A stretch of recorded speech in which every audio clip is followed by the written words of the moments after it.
The first time I heard the word Mahakal was actually the Virat Kohli video where he goes, Jai Mahakal.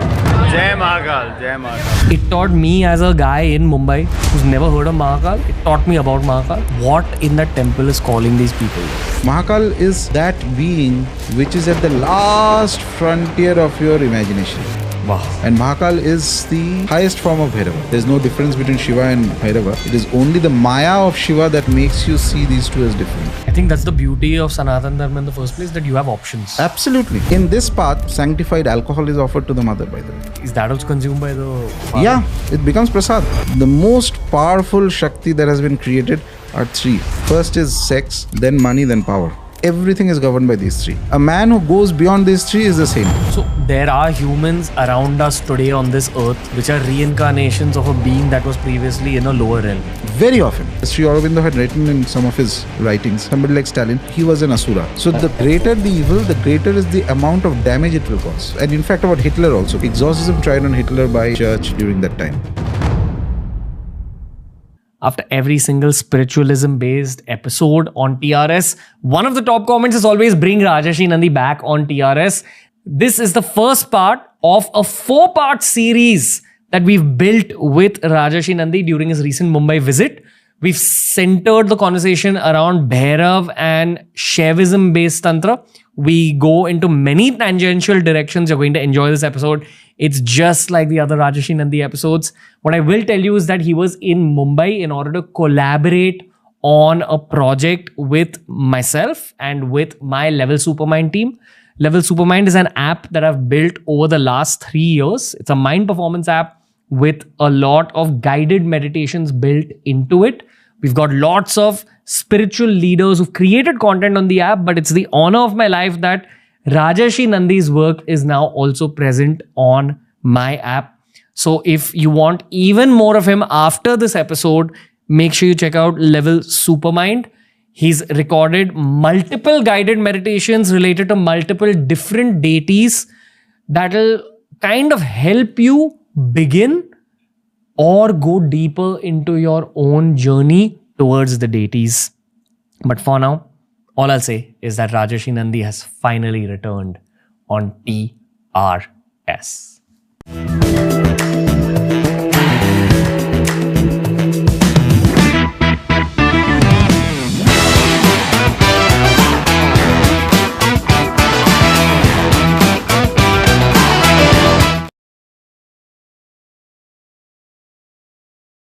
I'm genuinely so happy to see you sitting in front of me, sir. Same here.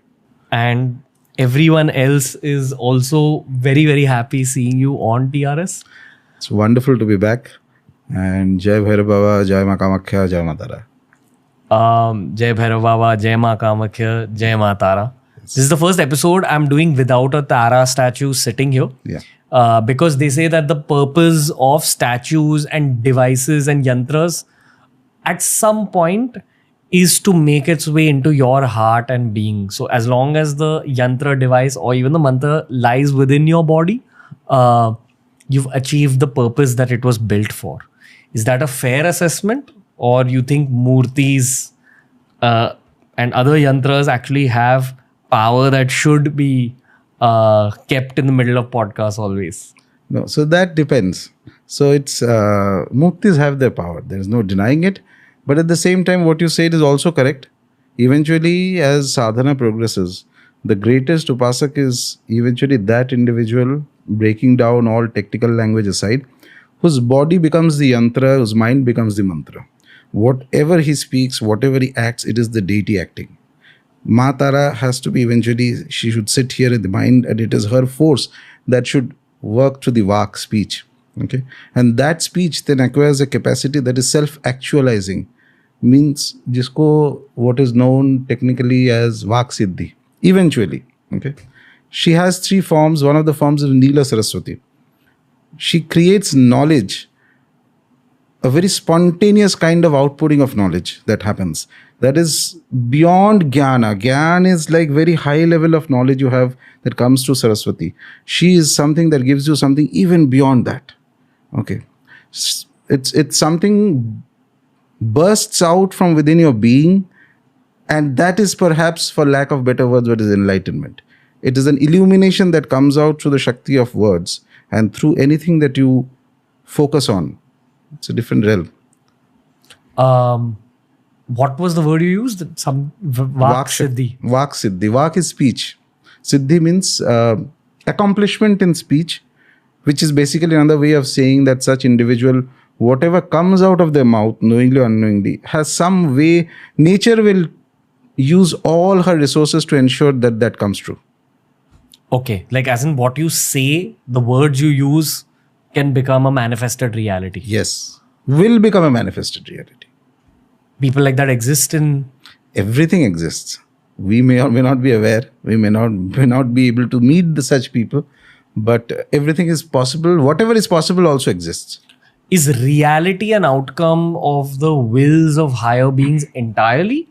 Or do we as simpler beings also contribute to reality? I think everybody contributes at his level. Okay. So there is, this question comes in. If we rephrase this question, it is basically a question about whether there's destiny, whether there's free will. If things are... Effectively.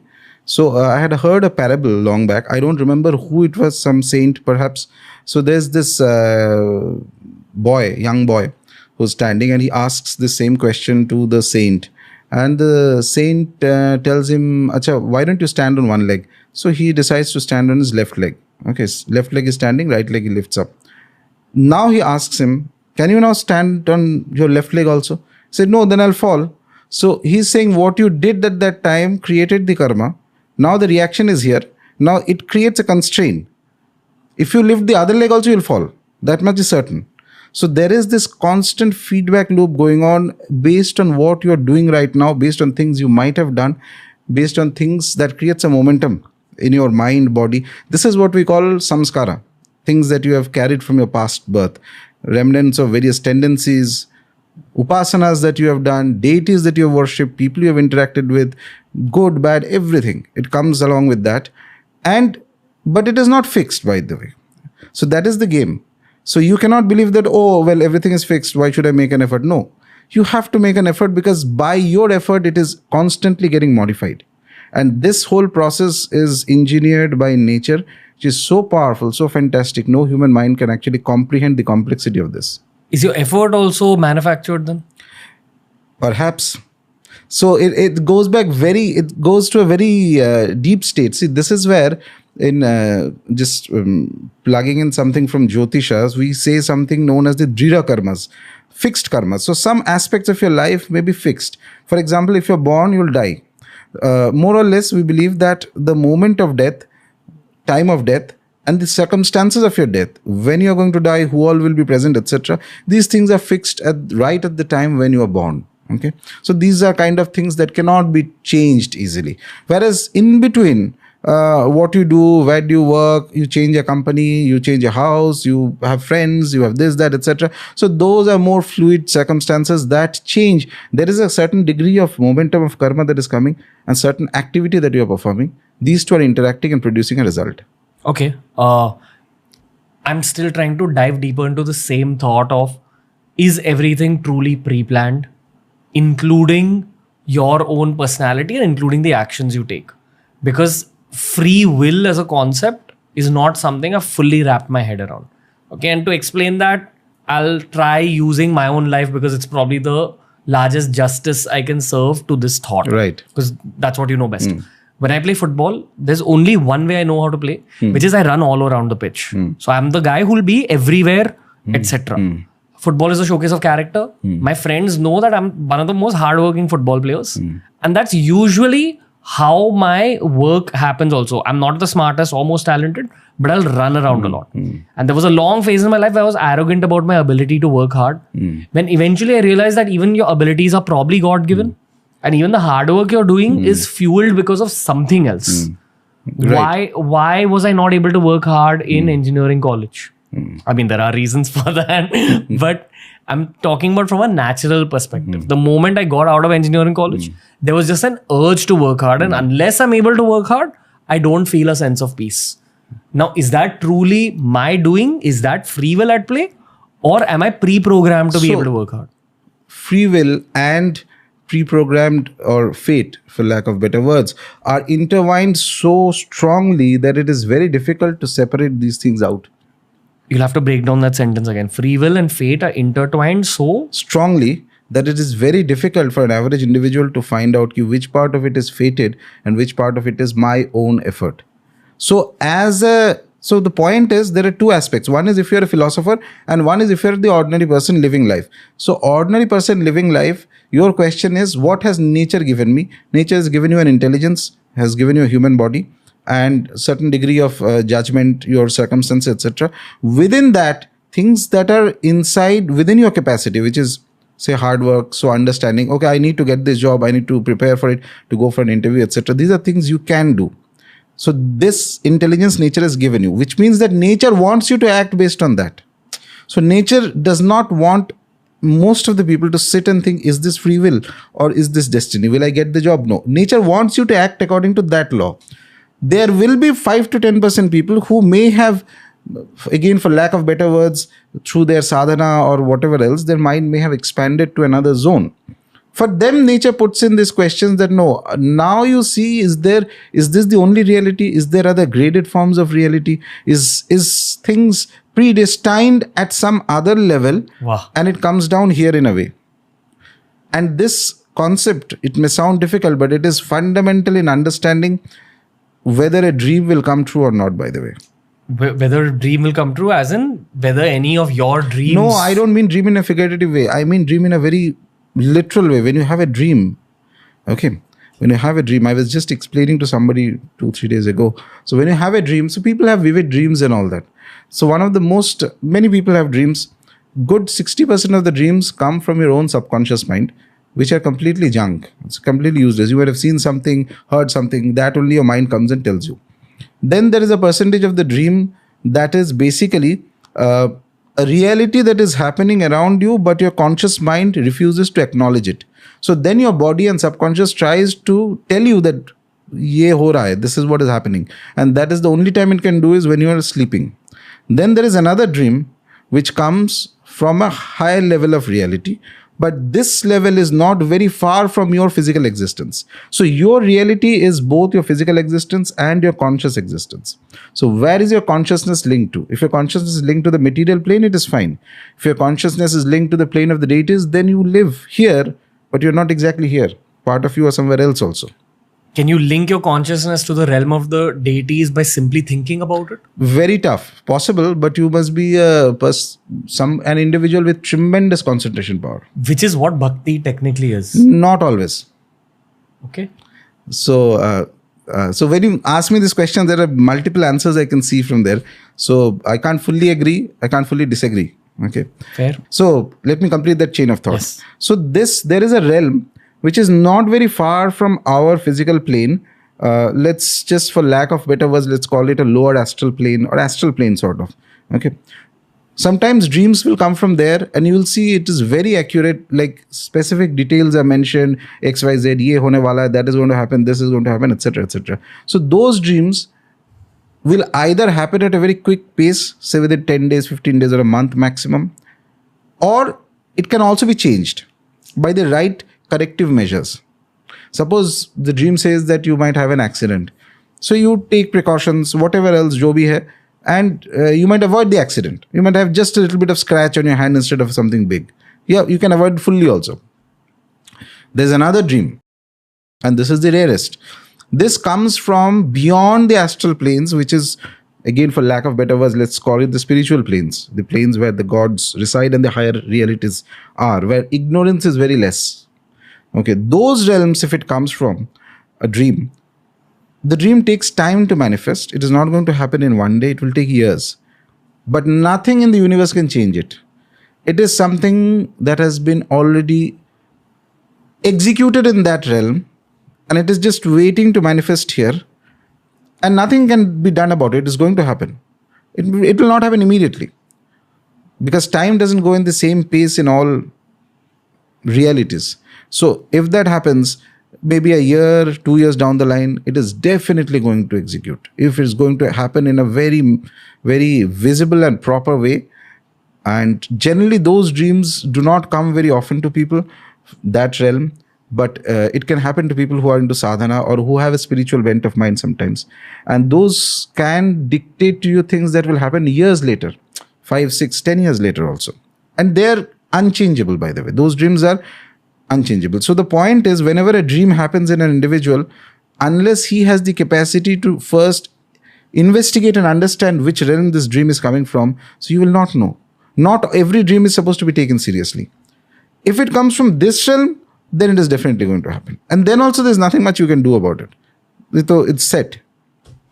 All my life, some very important literal dreams have involved animals. And this began happening to me in my teenage. So I would Google it a lot. Dream about orcas, dream about lion, dream about pigeon, whatever.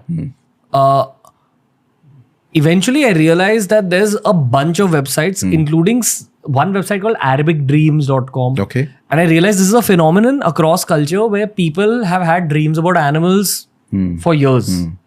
Is that spiritually significant? Because each animal is supposed to represent something, and perhaps it is confirmation bias on my part where I see something and then I think that, okay, maybe this is what's happening, but very often it's come true. Like maybe it's confirmation bias. In my experience, I believe I actually wait for these animal dreams, and nowadays they don't happen as much. Used to happen a lot more when I was younger. Am I being shown animals because I relate with animals as ideas? Or generally, do people see a lot of animals in their dreams? And do they have any kind of spiritual significance? So, not everybody sees animals in the dreams. But again, just exactly what I told right now. So, whenever you have a dream, whether it's an animal dream or other dream, first thing you have to understand is that is it coming because of your subconscious? Which means that are you interacting with a lot of animals? Say maybe you're reading books on animals. If it's a small child and who's reading some book that has got a lot of animal characters and all that, so that can play in the mind. Okay. Or you are working with animals somehow, animal rescue thing or something like that. So you have to be very objective. The mind, and not just the mind, the human ego is like this. We always want to believe कि कुछ तो मेरे लिए आ रहा है special. Okay? Because I am special, so the universe is treating me special. But the thing is that universe doesn't care. The quicker you realize this, that there's absolutely nobody who is special here, because like you, there are millions who have come, millions who are here, millions who will go, and the universe has been constantly watching happily. Okay? So watching the show. So once you realize that, there's an objectivity, a dispassion comes in. That is when you can investigate. First thing to be investigated is the dream coming from a lower realm or a higher realm? If it's a higher realm, my best guess, because I don't know without the exact dream, no two dreams are same. Even with animal dreams also, suppose if the theme is animal, two dreams will not be the same because they may not come from the same realm. It's very likely that animals are metaphorical for certain things that are happening in your life, and that is a way of your subconscious mind trying to tell you which you were consciously not acknowledging. More details than that I can't say without actually investigating of the dream or things like that. A dream is an important part of Tantra? No, it's an important part of human beings. It is an important part of human beings. Of course. Why do you dream? You can't dismiss whatever it. Nature has given you naturally, without effort you dream, right? You don't have to put in a special effort. I mean, there are ways of putting special efforts and all that. A natural course. Whatever happens in a natural way, naturally occurs in a human being. Those are tools that nature has given you. And you can use them to the best possibility that you can imagine. Okay. Great moment in the conversation to bring up sex.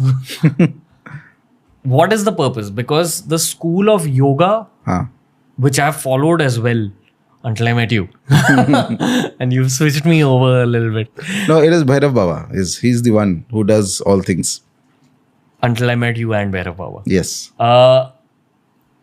Yoga often talks about restricting yourself, and I believe that there is power in that if you follow that path. It has a certain set bunch of rules. Right. And if you follow those rules, eventually you will go fast down that path. Yes. Which is why even schools like YSS, where I've learned all my meditation and basics of energization exercises, that has power. It did create very, very big differences in my life. But I know for a fact that the school of thought related to yoga says that restrict your mouth and restrict your end. And the person who's able to restrict their mouth, which means don't eat everything that you want, and who's able to restrict their reproductive system, actually gains power over themselves. I do believe there's power in just this thought, but that's not really what Tantra says. I don't know if I've said something wrong about the world of Tantra. Nothing wrong. I'll rephrase this. Sure. So what you are saying is correct. If you have control over what you, in fact, more than eating is one aspect, what you speak. That is another thing we completely mistake. Half the problems of the world are because of speaking, not speaking, speaking more, speaking less, in the right manner. Communication is the problem in the world. Okay. So speech and your reproductive organ, if you have a control over it, that is in classical yoga, that is very important to have a control, because you are trying through various methods, whether it is through physical yogic exercises or control of your prana, to awaken that latent power inside. Same thing, and it will push you upwards as a kind of boost your spiritual evolution.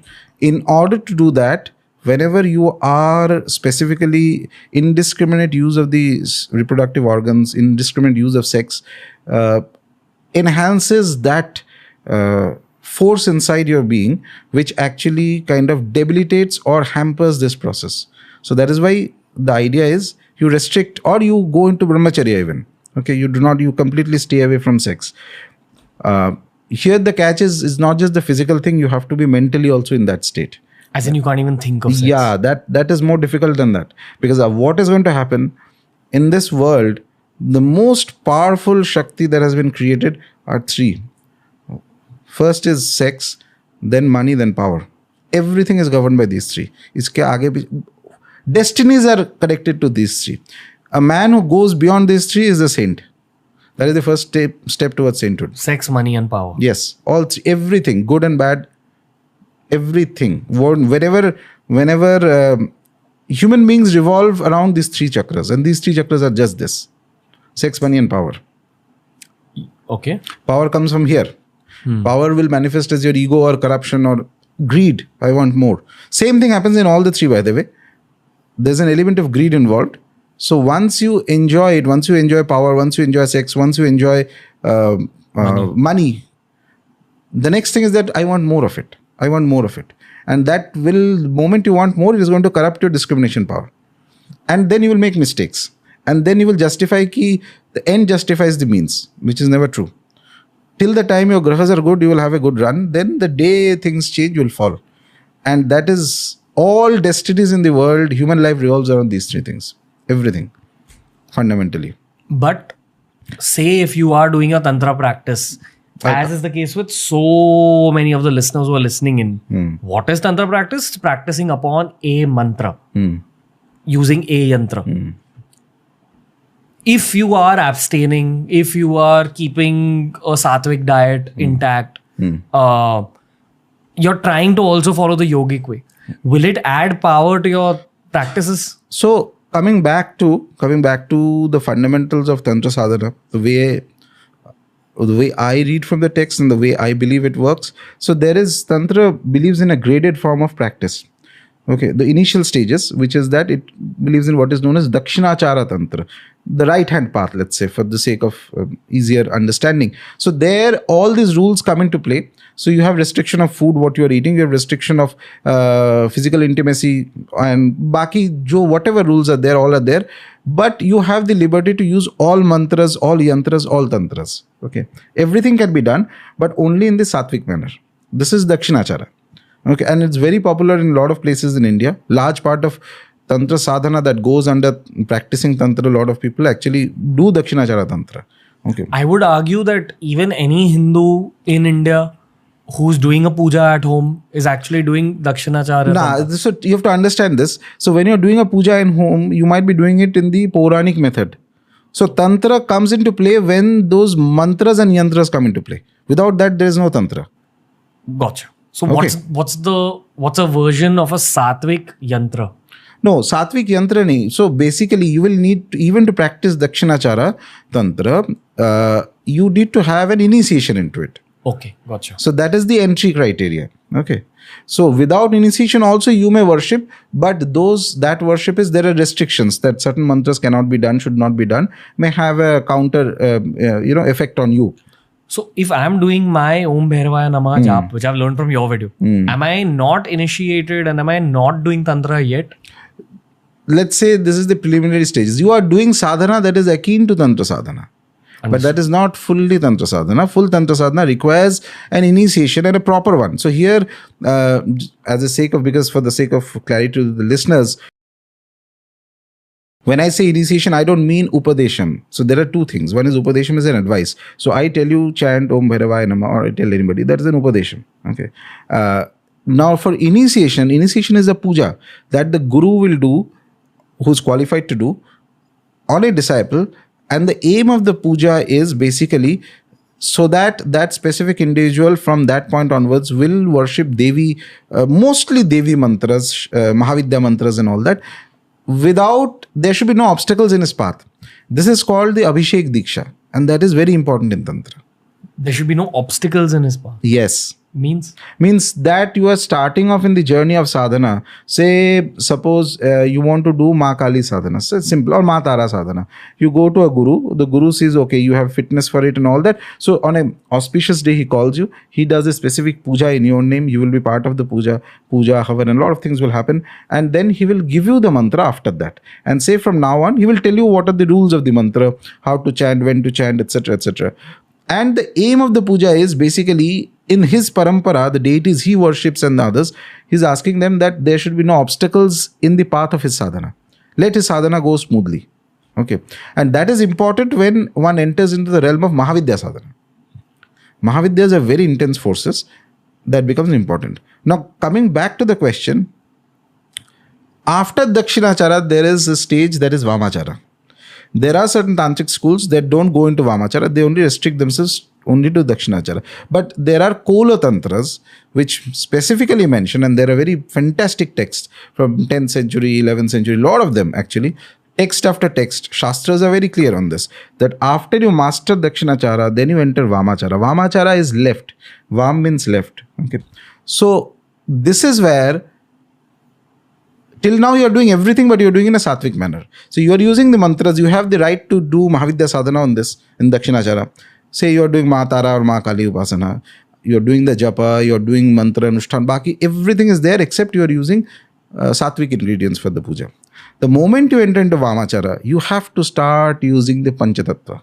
Panchatattva is where meat, fish, all these things will come into play. Whether you like it or not is irrelevant. It has to be offered to the deity with the right mantra. The idea is that it's the natural course of development of Shakti that is happening in the Dakshinachara. Standard way of your going. Now nature is saying that let's go the reverse way and see that whether your mantra works that way also. That things which you have denied yourself and said that no, this is wrong or this is dark. If your mantra and a sadhana is complete, it should work there also. If it is not complete, then it is only a partial condition. Like when I sit in the home in my asan, I feel very good. On the road, there is too much of traffic, I'm not feeling well. No, nature is saying at the end, everything is your home. You have to attain to perfection both in the light and the dark. You have to attain to perfection both in the sattvic and what technically people call rajasic or tamasic. Actually, the deities are neither rajasic nor tamasic. They are trigunatita. The texts tell you the Divine Mother is not sattvic. She is beyond the three gunas. She can assume sattva guna, she can assume tamaguna when the necessity of the activity demands it. When she has to fight an asura, she will attain that kind of capacity. And how can she switch these gunas? Because she is beyond the gunas. So you cannot become the mother, but you can at least aim towards that direction. This is the philosophical orientation why Vamachara came into existence and is very strong presence in the eastern part of India. From Kamakhya to Bengal to all, this is all somewhere or the other linked to Vamachara. In fact, in Tarapit temple and all, the bhog itself is fish and all is given to the mother daily. That's very standard. Nobody raises an eyebrow. In Vamachara, when you're offering meat, are you also supposed to eat the meat? Yeah, afterwards that's prasad. So here the rule is that if you are entering into that deity's domain, generally it is a good idea if the prasad comes to you not to be fussy about it. Why? If you are fussy about the prasad, then my first question is, why are you even in this path? So it is like I go to a friend's house, friend gives me some food, no, I don't want to eat the food. That's insulting to the friend. And this is not even a friend, it's a deity. So then you switch paths to something there you are comfortable with it. The path of yoga teaches us that if you're eating meat, then you're also ingesting karmas. Now, right, everything ingests karmas, I would say. Even your plant-based diet will also ingest karmas. But I use the term prasad. Prasad means something that has been sanctified by the power of the devata. Then it is no more, it's not about meat, it's not about vegetarian dishes, it's nothing. Prasad is a different category of thing. So, Shri Ramakrishna, Thakur Shri Ramakrishna, who was perhaps the greatest Kali upasaka that ever lived in the last 200-300 years. उनसे ऊपर कोई था ही नहीं. He was except अलग ही level. So towards the end of his life, he used to eat very less food. He had cancer towards the end of his life because he took in the karmas of a lot of disciples and people, all sorts of karmas. And that's his kindness. That's the kindness of a saint. And he used to almost stop eating non-vegetarian food towards the end of his life. But whenever the Bali Prasad used to happen, Mahakali temple, Bali will happen. Prasad used to be there. He used to, even as a respect, he used to not only do a namaskara to it and then take a little bit and just put it in his mouth as a taste. In his younger days, he had all this. All at a later stage, when it came from within him somehow, and plus his health was also failing, he decided that he will stick to very less, not even vegetarian. Actually, the food that he used to eat towards the end was, normal vegetarians also won't be able to eat. So, because his health was also a little, but never did he ever disrespect the prasad that was given. Never did he ever say that you should stop the bali and all that. What is sanctioned in the Shastras is sanctioned in the Shastras. It is not based on your I like it, I dislike it. No. The reason why all this are given by the rishis, you find out what your tendency is. Accordingly, you do that. If you're not comfortable, why are you even stepping into that zone? Yeah. I think that's the beauty of Sanatan Dharma in the first place, that you have options. Absolutely. And whatever we're talking about here is one path. Exactly. There are multiple paths. Yes. And in this path, not only meat, not only sanctified alcohol is offered to the mother, by the way.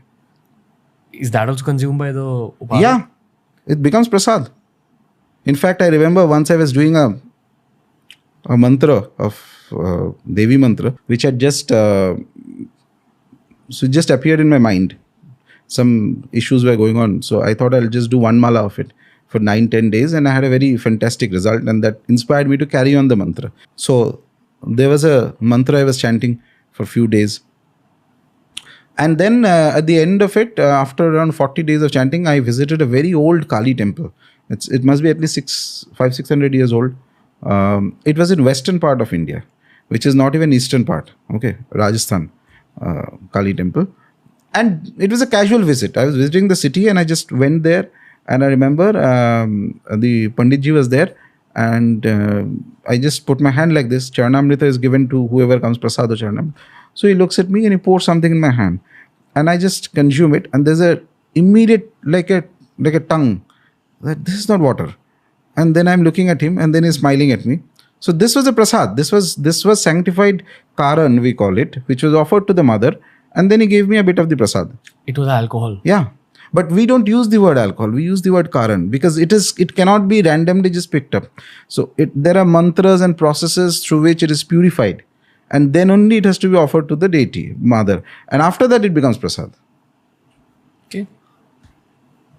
But you're just supposed to have a bit of it, I'm assuming. No, that depends. So there are processes depending on the sadhana that you're doing.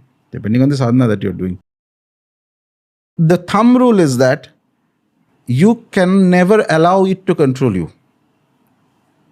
Basically, so this is not a license to get drunk. In fact, the Kola Tantras mention this very clearly. It's a very beautiful verse which says that if only drinking alcohol was enough, then every, your bar would have been filled with siddhas. But at the same time, the text says that there is nothing beyond the Kola. It is the final state. And it is by Shiva's Agya that the Kola is there and it exists. And it says that once you enter the Kola path, it's different. It's different from your wife, from your friend, from your relatives, from everybody. You are fit for it, you will reach the highest possible realms. And if you're not fit for it, you'll fall. It is the Kola path is to be entered after lifetimes of practice in Tantra also. It's not even the first stage. And there, certain processes are there where you might have to consume more also. But the key is you need to have that self-control to know how much you can consume and how much you should not consume. Because after consumption, you will have to sit and do mantra japa.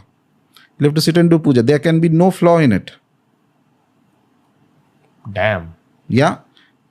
If I may add an anecdote to it, there was long back, We wait for these. But go on. there was long back, before I even first came to Kamakhya, I had met one great Tantropasak whose advice helped me a lot. I was still struggling to find clarity in certain aspects. That man was terrific. He was a upasaka of Mahakali, and not just normal Kali, Smashan Kali, cremation ground form of Kali. So he had first told me that you have to start going to Kamakhya because your route will be from there. So he once described to me an incident. He used to sit, once in a while, he used to sit in sadhana. So it's like this. He will have a sanctified bottle of Karan and he makes offerings to the mother with it. And then he consumes that. And then he does mantra japa. And then again another one. Then again another. After some time. And the funny part is that when he used to do that, normally what I've seen in the average course, when people consume alcohol, they start behaving in all sorts of manners which they end up regretting next day. This gentleman, the more he used to take, the more serious he'll become. He's not laughing around, he's not joking, nothing. It's like deeper and deeper into meditation is going. Deeper and deeper. And after some time, the aura of that place would change such that you'll feel scared to even utter a word. He will not speak with you after that because his mind is going to the deity. There is a Shakti inside that thing, what we call alcohol. It is through mantras, he's using that Shakti as a boost to take his mind to the realm of where the deity is. But because it is very powerful, it has its negative aspects also, which is why in the traditional formal religion, it is kind of something that is, if we go by the laws of Manusmriti and all that, or the other Dharma Shastras, they allow you to eat meat, but so far as this is concerned, it's strict banned. You just can't have this. But Tantra says, no, we change this through the mantras, we purify it, we offer it to the deity. And even today, whether it's Tarapet, whether it's Kamakhya, she is offered this. And after that, you take it as a prasad. We had another Upasak on the Hindi podcast. His name was Parakom and he gave us 2 incredible episodes. Okay. And I'm going to relay a couple of the things he mentioned. Of course, I'm going to relay a bit of it. Even those were anecdotes which were very elaborate.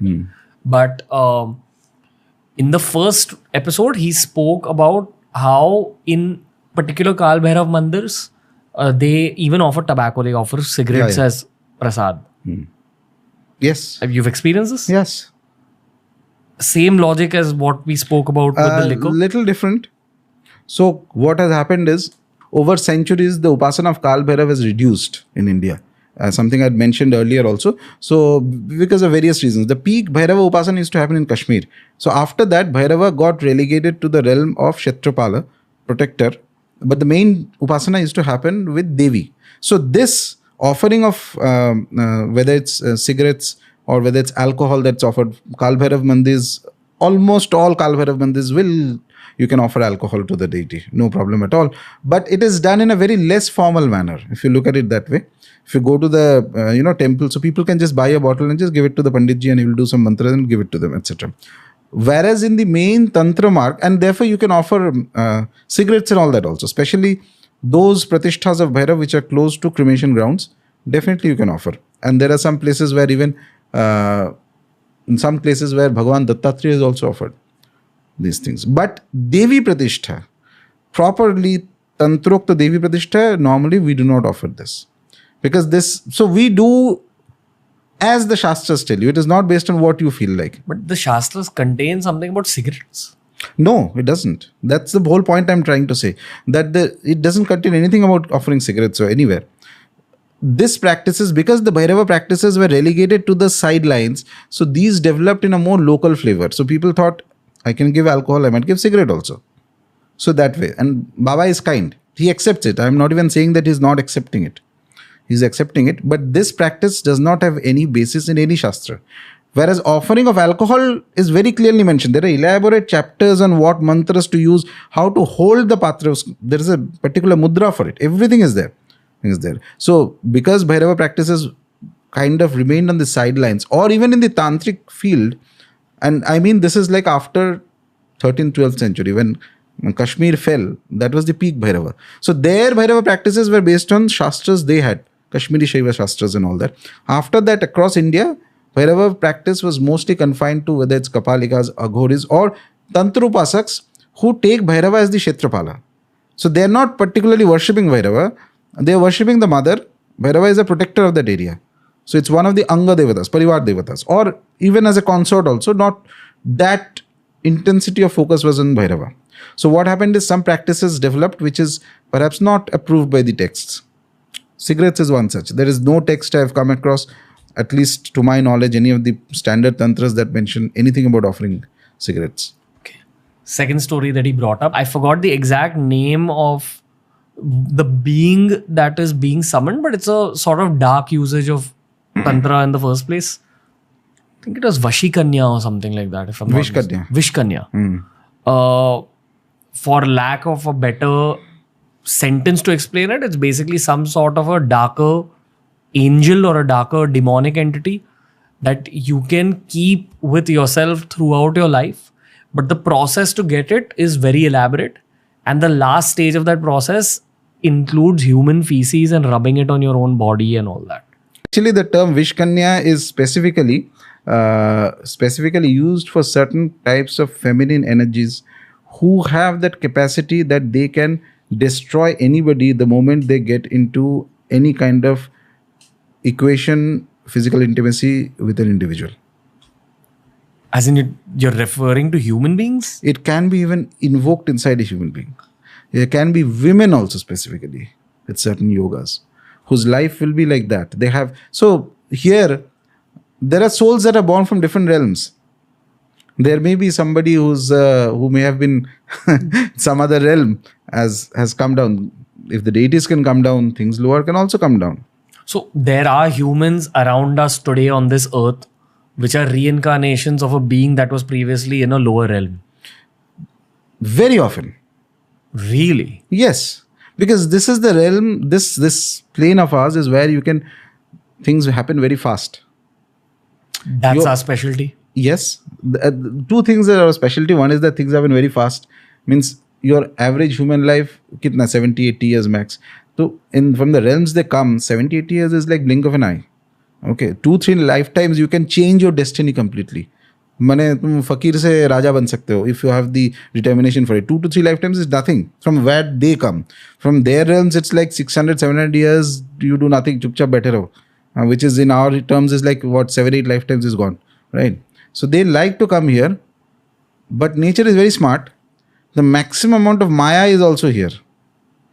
Maximum amount of deluding your mind, the force that can cause delusion to your mind and take you away from reality is also in this plane. Taking away from reality through materialism? No, reality means when I speak of reality, I mean the spiritual reality. Yeah. So it's like saying that people think after our death, we go to the realm of dreams. But in truth, we are in the realm of dreams and we go to reality. Maybe. That's one very poetic way of putting it. Why, thank you, sir. No, but let's rewind back. Yes. So when you're saying Maya is all around us, Maya includes everything, including the taste of the pizza you eat, the sex you have, the money you earn, yes, the fame you earn on Instagram, all that is Maya. It's a material falsehood. No. So here I differ with you. So there are certain philosophies that believe that Maya is to be rejected. It's a falsehood. Tantra doesn't say Maya is falsehood. It says it is the body of the mother. She has created this. Jo cheez ko tum Maya bol rahe ho, that is also her.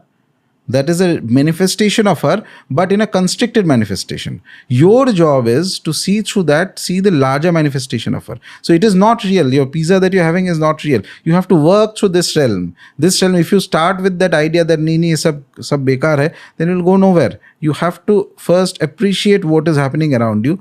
Tantra starts that way. You don't have to, reject what nature has given you. So your natural tendency is to eat. Okay.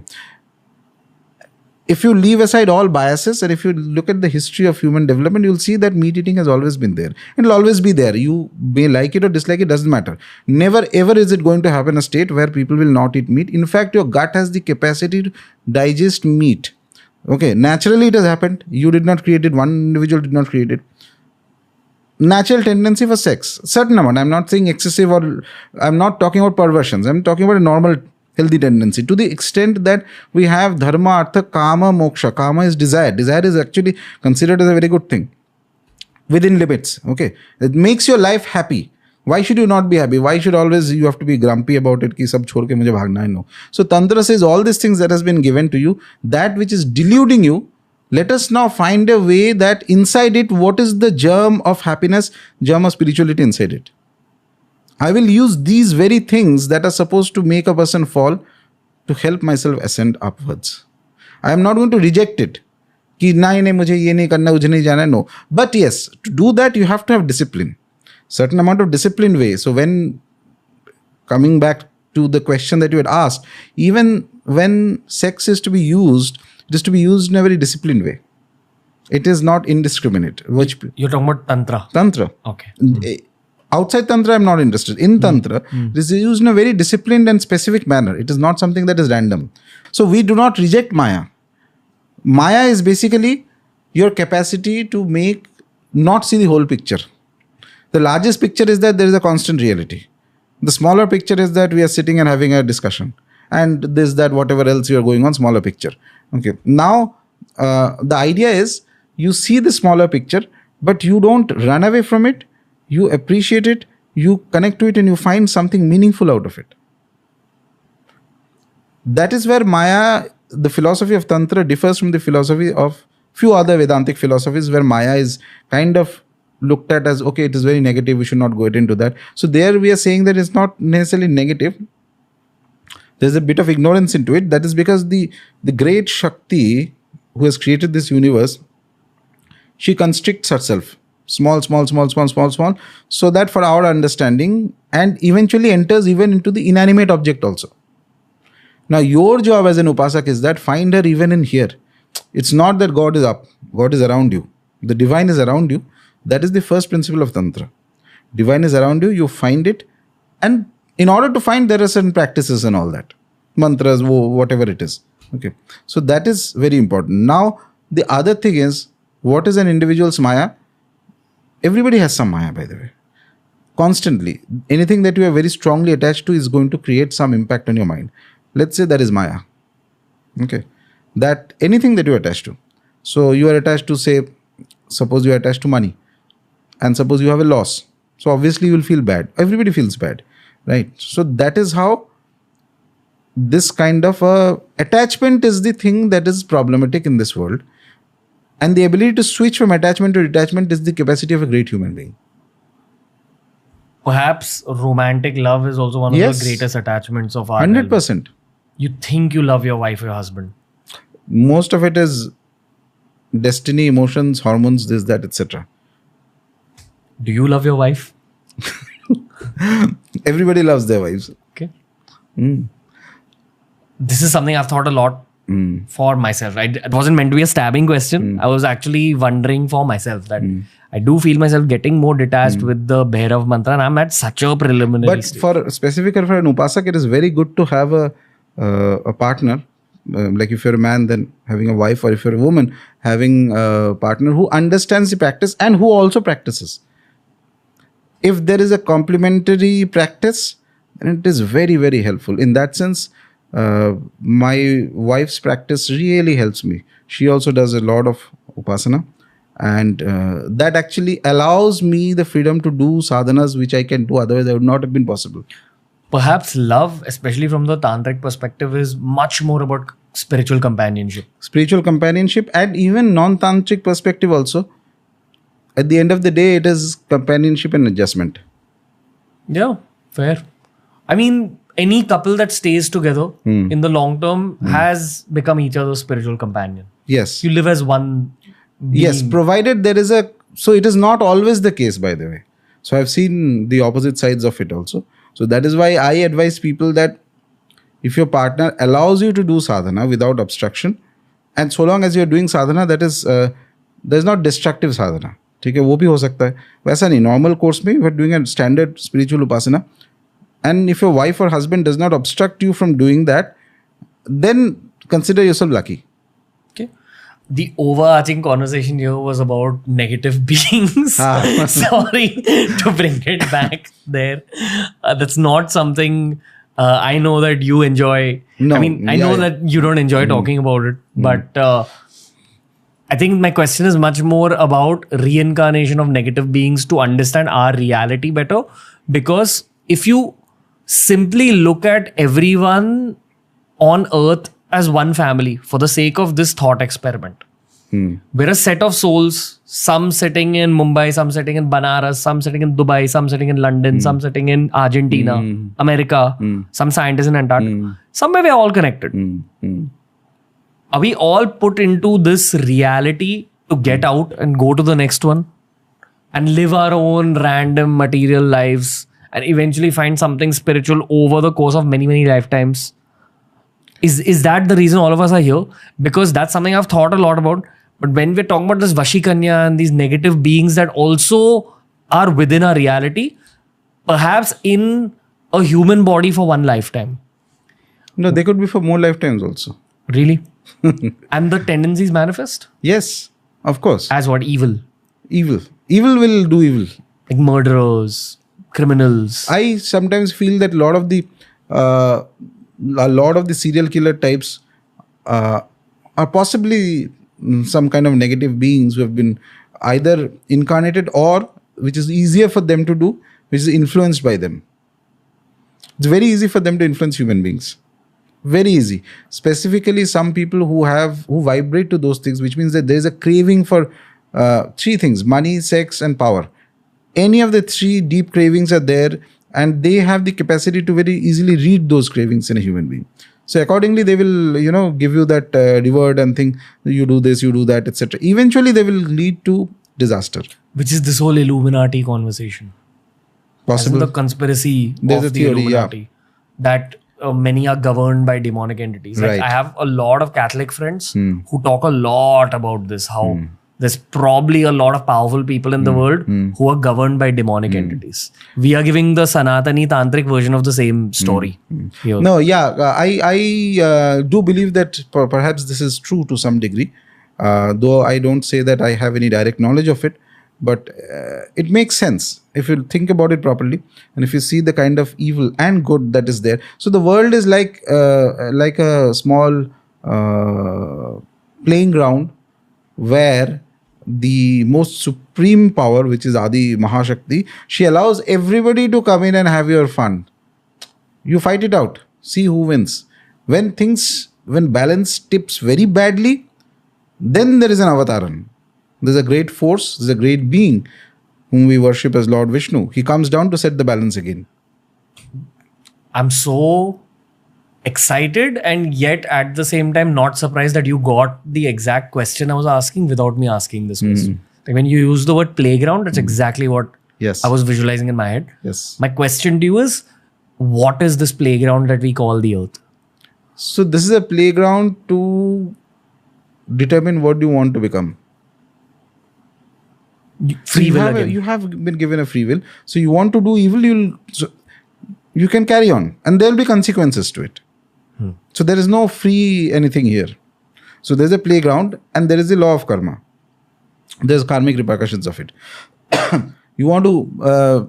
there are a lot of people who are not evil, who don't want spirituality also. They may be interested that I want a bit more money and more power and more fame, which is okay. They're trying for that.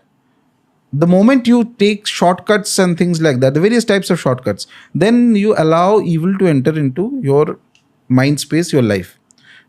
And shortcuts means it could be general shortcut, like say you bribe somebody, it's small level shortcut, okay. This thing only, you take a very large shortcut, you say that no, I will actually start worshipping some of these negative entities, negative forces, and it's there across the world, by the way. Every religion has it everywhere in the world, some of these things, in return for quick gains. The moment quick gains come in, they start, and that entity has its own agenda, by the way. It's not going to give you anything for free. Nothing in the world that is worth useful and generally genuine comes for free and comes quickly. Beware of anything that comes quickly, especially spirituality. If it comes very quickly, then beware whether there is any shortcuts or something like that. Kuch to garbar kahin pe ho raha hai, aisa. It has its time. What's an example of a very quick spiritual gift? Very quick initiation, perhaps. No, initiation is fine. Initiation by itself doesn't. These days, getting an initiation is just very easiest thing. Okay, if you have some contacts, some people you know, some money, easily you can get initiation. And I've seen hundreds of people initiated into tantra. Uske baad kuch nahi hua. Okay, they were duffers before. They've remained spiritually duffers even after that, because there is something more that anything that becomes very easy also loses its value. That has happened in all fields, including tantra, unfortunately. So there are evil entities. Some people take that corruption to another level where they actually start striking some kind of a so it sounds transactional, but it is a transaction actually. But it's more like you invoke those entities for quick gain, quick fame, quick money, quick power, whatever it is, and that entities can help you if you follow their method of worship, and in return they will also take their pound of flesh. We had done that one episode, the infamous one on Yes. Rakshasas, Asuras, Yes. Bhoot.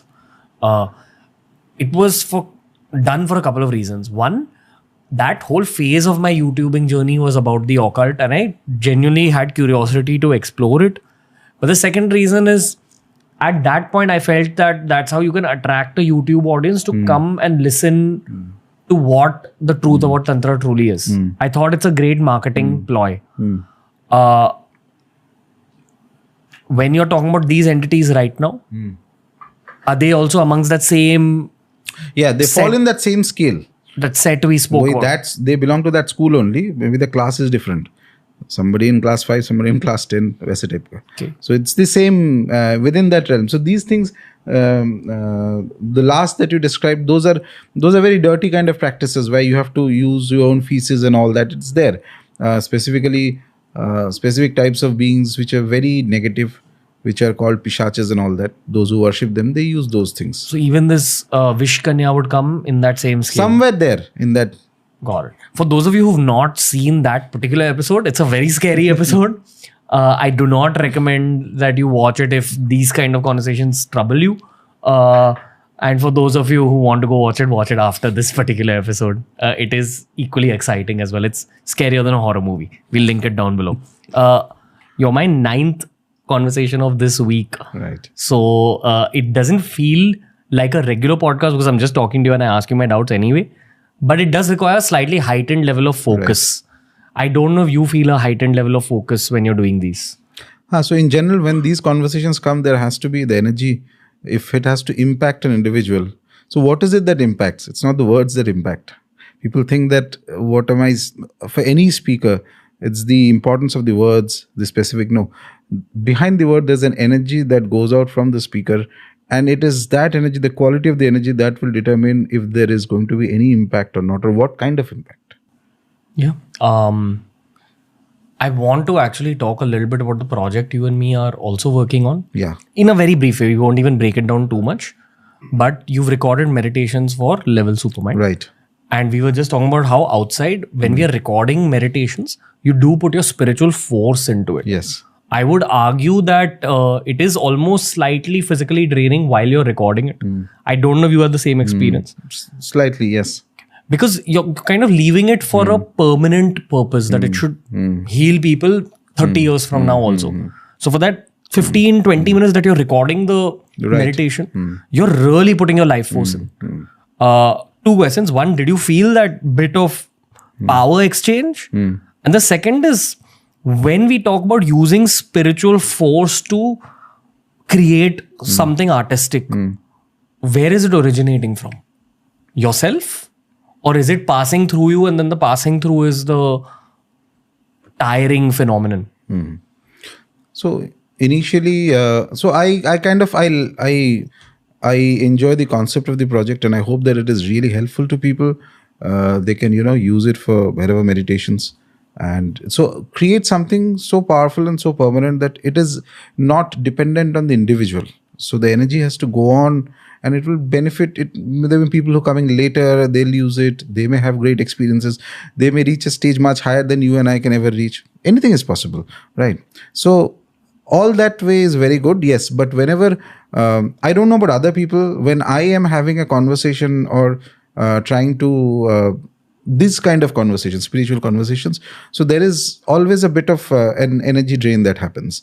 That has to be somewhere, it has to take in from some source that is there, which is okay. Then again, that's why my practices replenish that energy every day when I sit. Yeah, the listener perspective for Rajarshi Nandy is that you're a very gripping speaker.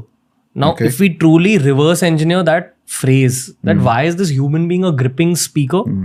I think you use the right words at the right time, and you use the right amount of silence at the right time. And that actually helps people listen in more closely. I'm also trying to develop that with age. But then with someone like you who's so connected to their deity, I'd argue that the deity is governing your speech. To an extent, yes. There is something. So, like yesterday, I was talking. If you ask me to speak on Bhairava for 5 minutes, say, right now, I can tell you some things. 1 hour later, you ask me, I can tell you that, but it will never be exact repetition of the same because it's not scripted. As I keep speaking, there are things that pop in the head, and it's very difficult to explain. These things happen in the blink of an eye, faster than the blink of an eye. And I see things as images and certain things, and I know that, okay, this is an idea that links here, and this is how it must come out. What is the right word? If my energy level is high, even the phrase will come in for takse. And I can just, my job is to deliver it and then not bother about it. For that, the tuning has to be correct. The energy level has to be high. Coffee is very useful. And if my practice or, generally that day my energy is well connected, that is why. So I can deliver every time I say on Bhairava, the information wise, it will not be too different, but there is the subconscious power that comes in, which is going to be different every time.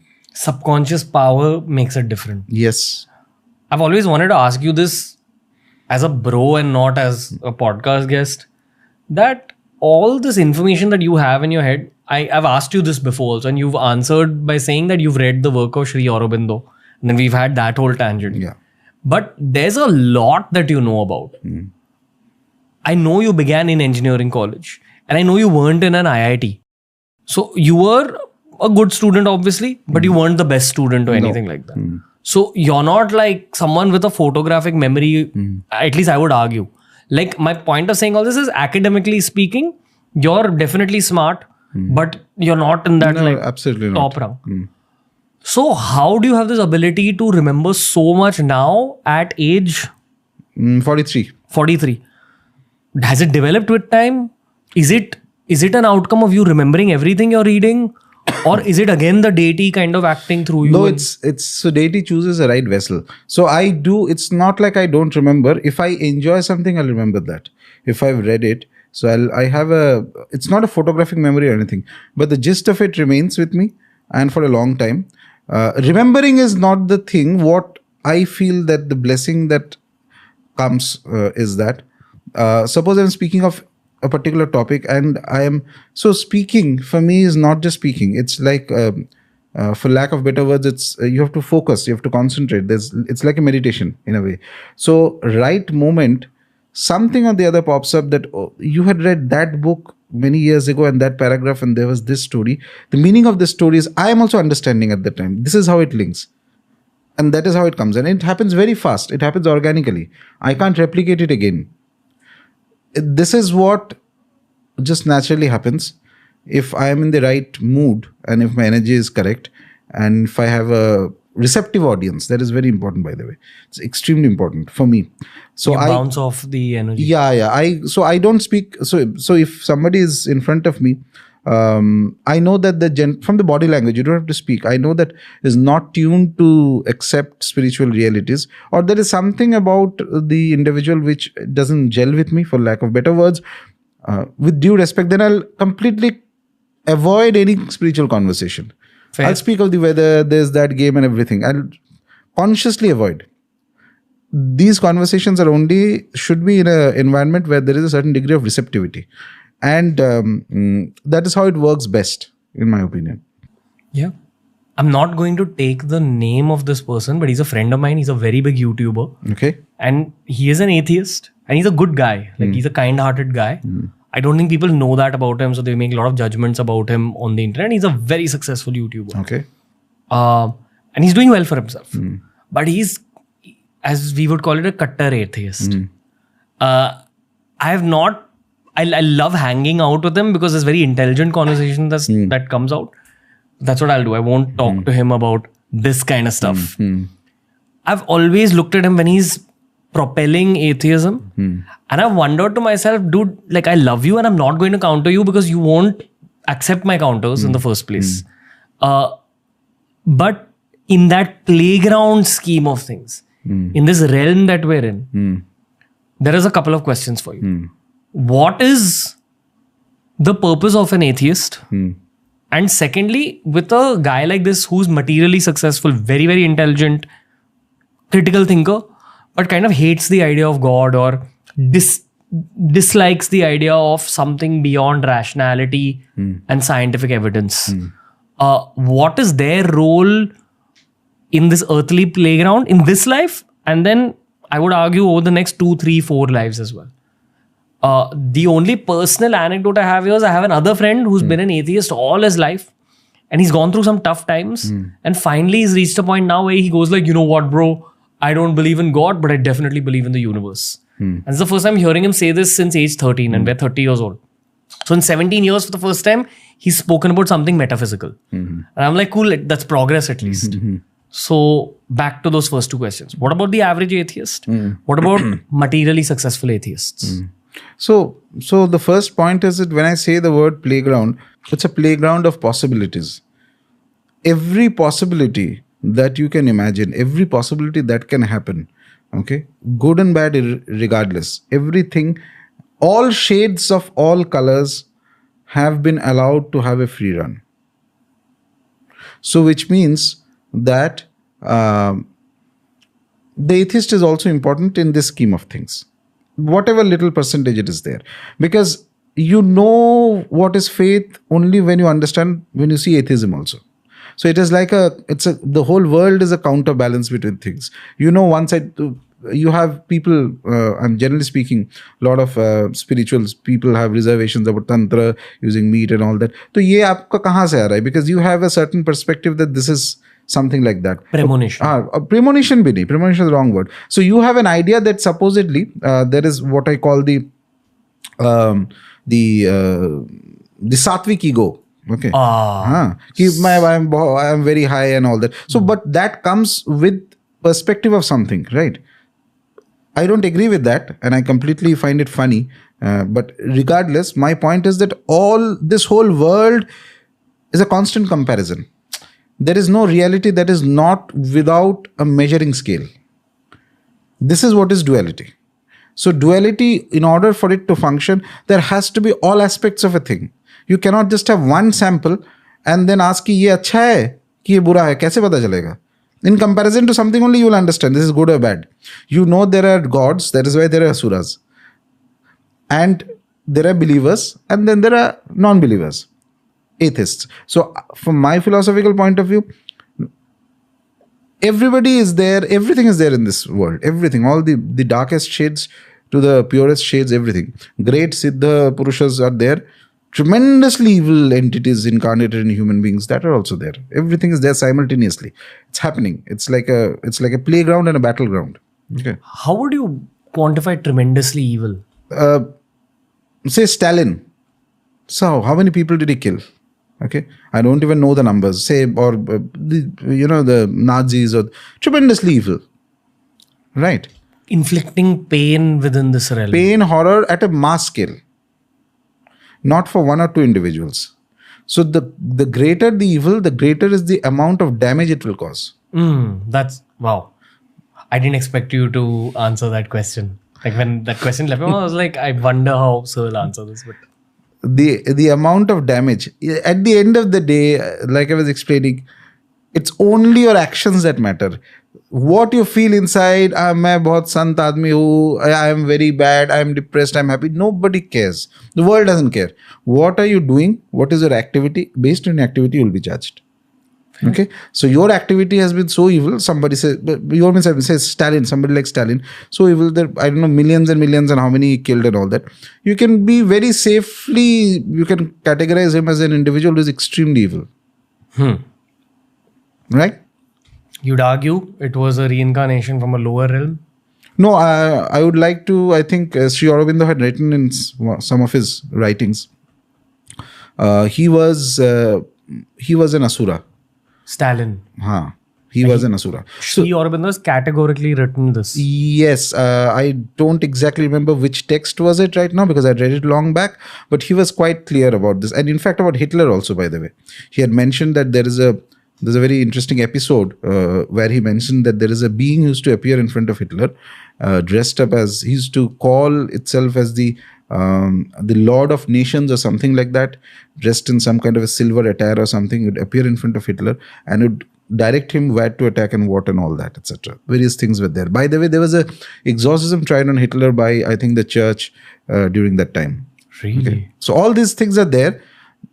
Atheists can disbelieve, that's okay. But so from the believer's point of view, it is the activity of the individual which will determine. And the greater is the evil, greater is the stamp it will leave. So remember this thing, that the depth and the strength of the evil is understood equally. Depth and the strength of the good is understood by the impact you leave. It is the activity that finally determines. So one individual, if there is suppose there is a spirit, okay, trapped somewhere in a house or something, causing trouble to one individual, maybe possessing. It's bad situation, but it is not an evil of that caliber. That caliber evil is not interested in one or two individuals. It is interested in doing such an activity that will cause lot of damage. Creating a dent in humanity. Sort of. That's what their primary aim is. But karma always works even for them. Even they It works for everybody. And they're not aware, like these entities which create evil at a mass scale. No, their purpose is to create evil. They do not function by the laws of human morality. Human morality is only for humans. It's neither for the gods, not for them, by the way. Even gods don't function based on human morality. It's our system that we have created to keep things under balance. Otherwise, these three things, lust, power and money, will corrupt. Humans do not have the capacity to handle these powers infinitely. It will completely corrupt. Self-inflicted injury will come. In order to regularize things, make it more sane, make it more livable. That is why the idea of morality and ethics came into play. I'm wondering that this Sri Aurobindo reference that you gave about Stalin and Hitler, did he talk more about history? I exactly don't remember. Was it Stalin or Lenin? Either of these. No. One individual he mentioned that he was a... Lenin was not entirely evil. I don't think he has a very evil... Either way. So my point is that there are people who have caused tremendous amount of damage, huge amount of mass scale deaths and all that. Okay. And brutal deaths, cruel deaths. So that is also the other aspect of these beings, is they love cruelty. So the dharmic way of killing something is that you do it with the least amount of cruelty. You kill because eventually at the end of the day there will be wars. Lord Krishna fought wars, Lord Rama fought wars, but war that is justified, war when everything else has failed, and which does not necessarily involve cruelty, unnecessary cruelty. War is a great point to kind of begin a tangent from this playground base level. I've always thought to myself about why wars happen in the first place. Because it's an explosion of suffering. Why are the gods, why are the deities looking down at this and almost allowing it to happen? No. Again, it's human free will. Yes. So they are not allowing or disallowing. They don't think like that. Allowing, disallowing. War will always be there whenever there is friction in your heart. That is the beginning of war. As simple as that. Now you get collectively together and then you fight, or you just sit together, sit in a chair and be grumpy ki my boss is doing like that and that guy. The war has already started. So it is a human tendency. Very small anecdote, but I believe it said about, I don't remember which Mughal ruler, but there was one particular Mughal ruler that tried invading the northeast and he couldn't conquer the Ahom dynasty in Assam. Yes. And there's a story about how Yes. during that battle, there was some kind of tantra used by the Ahom kings. Yes. I'd seen a YouTube video about this, I think. Have you heard of this? Yes, this is a very famous incident. In fact, in the history of the Assam that is written formally in texts and all that, so they mention that, and it was originally mentioned by the Muslim chroniclers themselves. Okay, so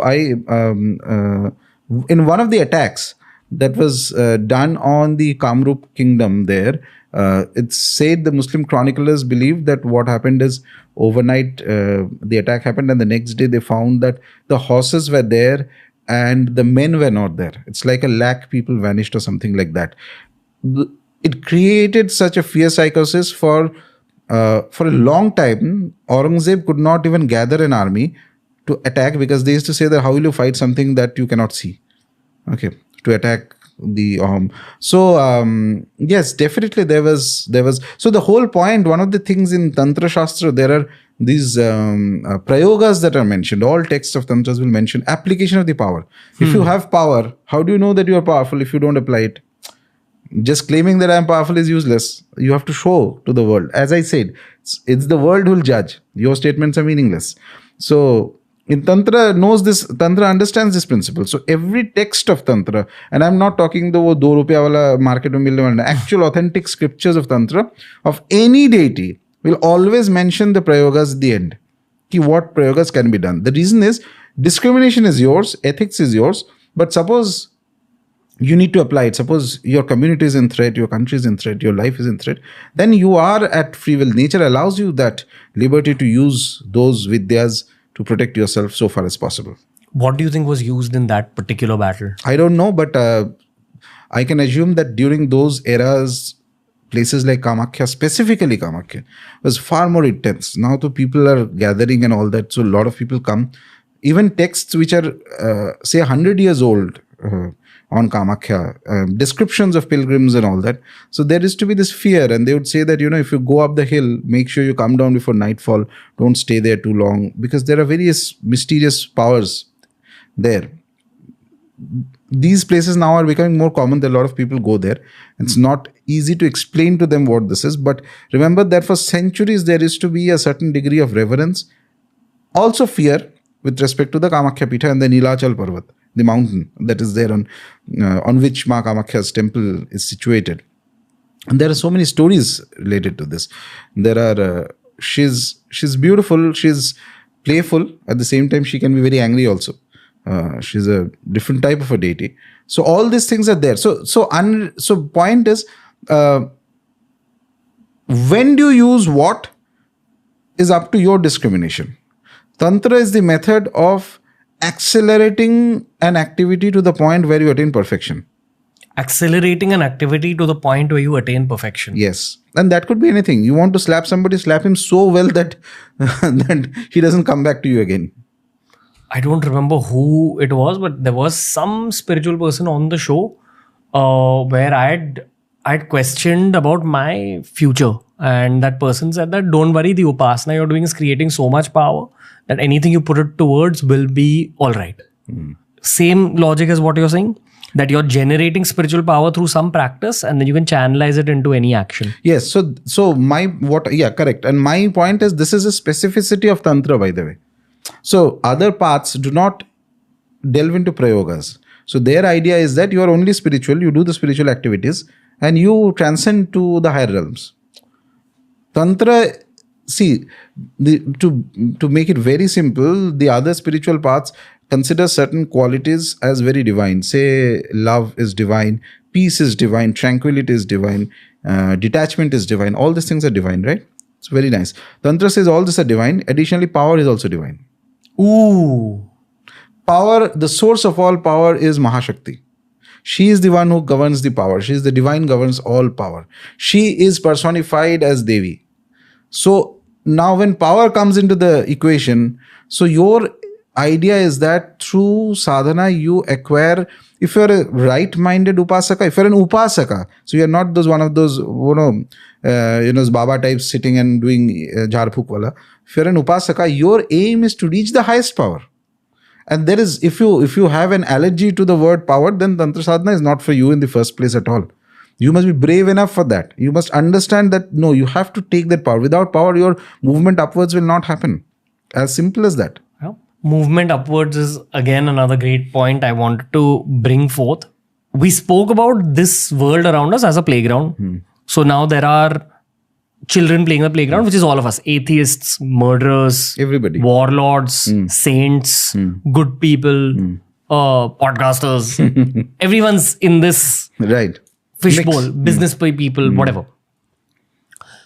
Some people just want to stay in the material plane, and I guess that's okay if you don't put judgment upon those people. Some people suddenly spiritually awaken. That's all the people who are listening into this conversation, who at least question the nature of reality, usually since their childhoods. Now, when you grow to a certain age, perhaps information reaches you in some form, which is again happening to the viewers through you, which is why people wait for your episodes for so long, because I think you're giving them nuggets of information. Now, let's visualize this as Rajarshi Nandy being one of the children in that playground. Okay, you're one of the more experienced children. So you figured out something about this playground and you're giving out these notes to people saying, you know what? If you look up there, that's Bhairava. If you latch onto that, that's Kamakya Devi. Is that a fair way of looking at Tantra? That these are the deities, are, for lack of better words, higher beings which are able to actually lift you out of the playground and into a much better, bigger, happier, more peaceful, more powerful playground. Yeah, that's one way of looking at it. So basically, for the sake of this conversation, this playground that I am talking about is only the human playground. Okay. Human beings are there.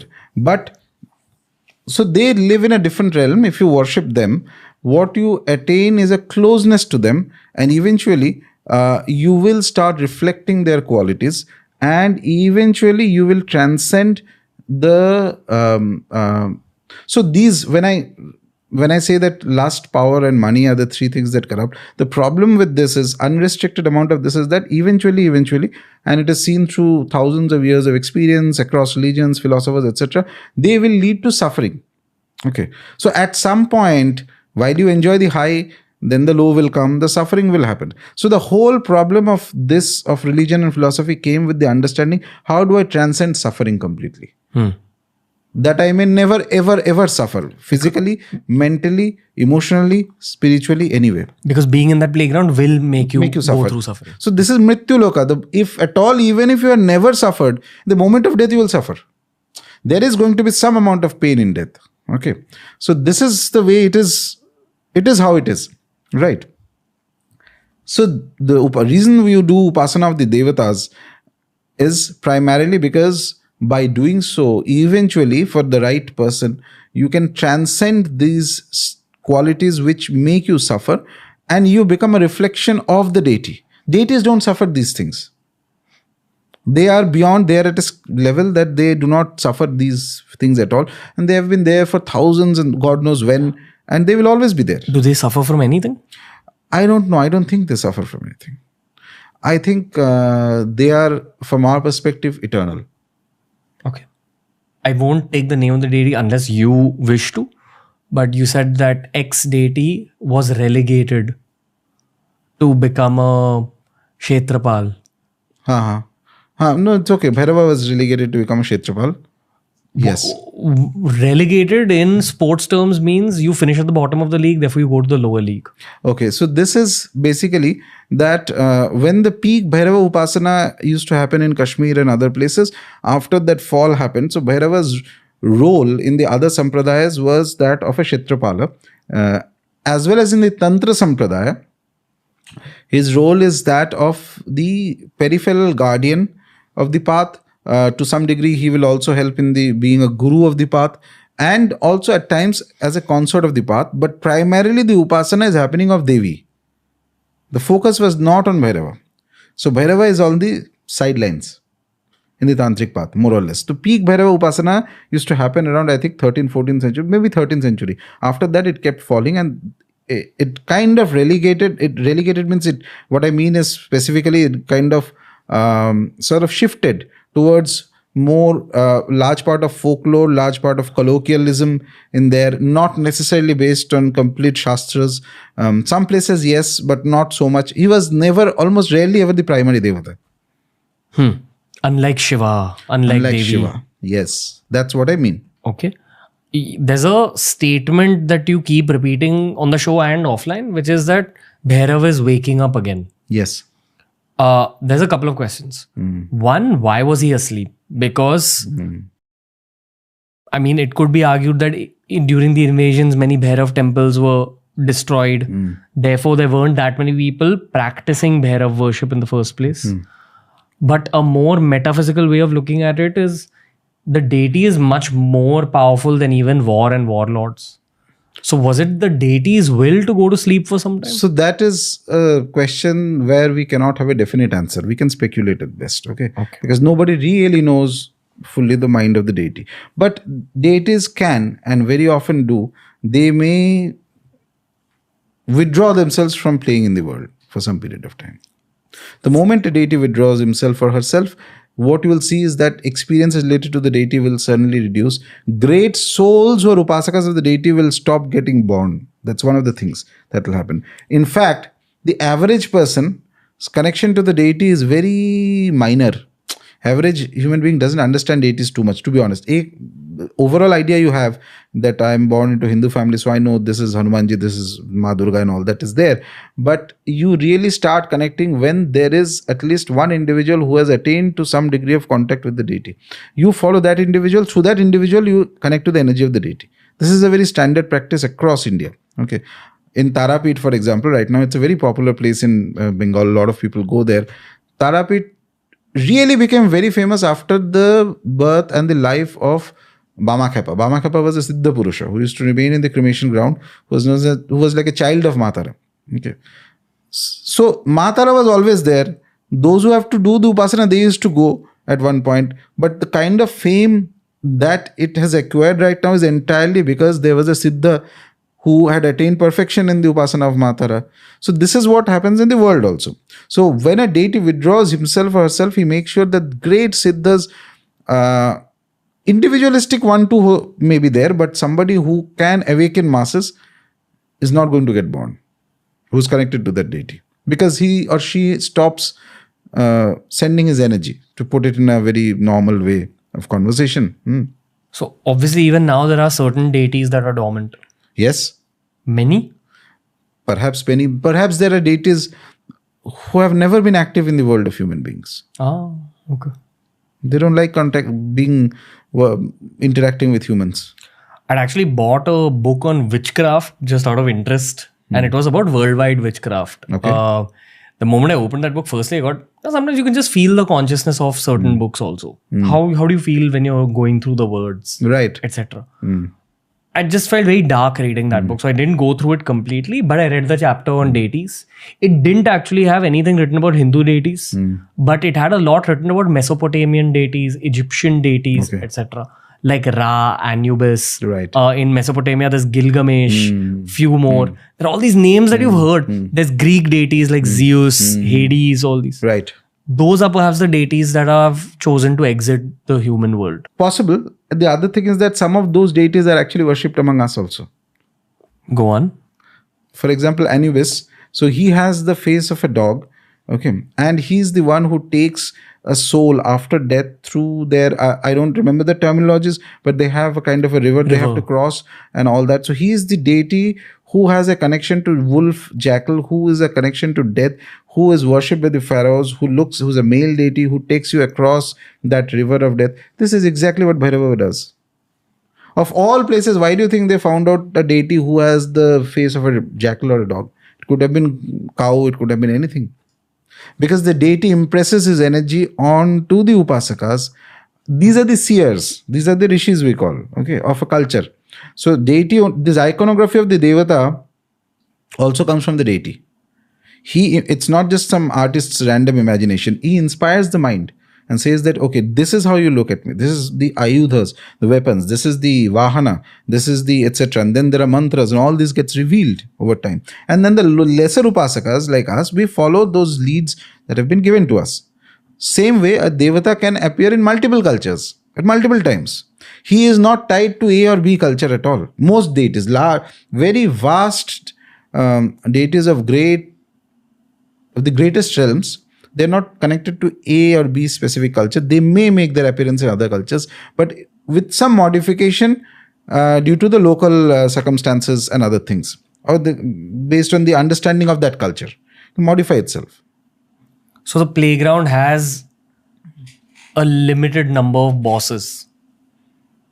In what sense? In terms of deities? Yes. Yes. And a part of the playground will view that same deity In different manner. yeah, as in from another part Yes. of the playground. Yes. So the kids sitting in South America probably also worshipping Possible. a deity that's being worshipped in India. Yes. In the same way that Anubis from Egyptian culture is perhaps Bhairav. Okay. Very likely. Very likely Bhairav. What's the difference between Bhairav, Kal Bhairav, Mahakal and Shiva? So Shiva, when you say, let us assume Sadashiva. Sadashiva is the very peaceful and calm form. For practical purposes, understanding, okay? For not going too much into the theory of it, for practical understanding of it, and this was told to me, and which I found very useful in my own sadhana. So moment you consider Shiva as outside of the cremation ground, who is married to Parvati, and there is children, Ganesha and Kartikeya, Soma Skanda, we call him the Murti, etc. So that is Shiva as the auspicious, most auspicious.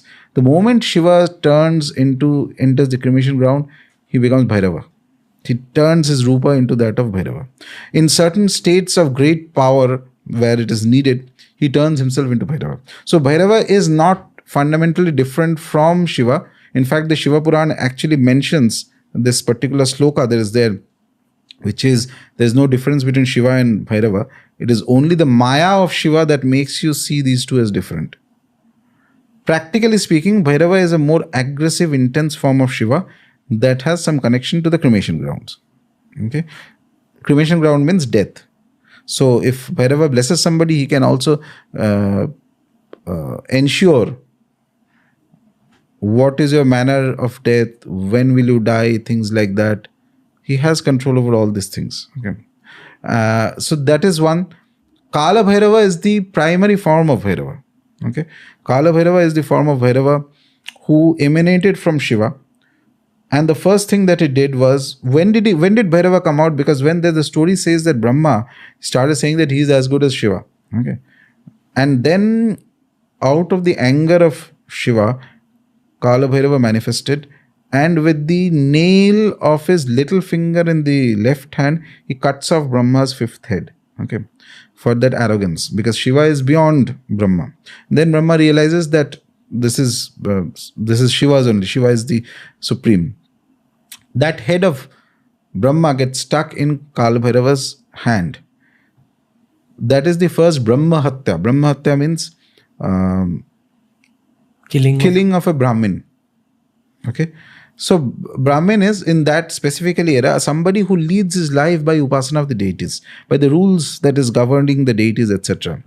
So that is a thing of respect, right? So it acquires power, certain degree of power that comes in. It was the traditional idea I'm talking about, and I'm not going into the intricacies and years of caste system. But Brahmahatya is a sin, is a pap.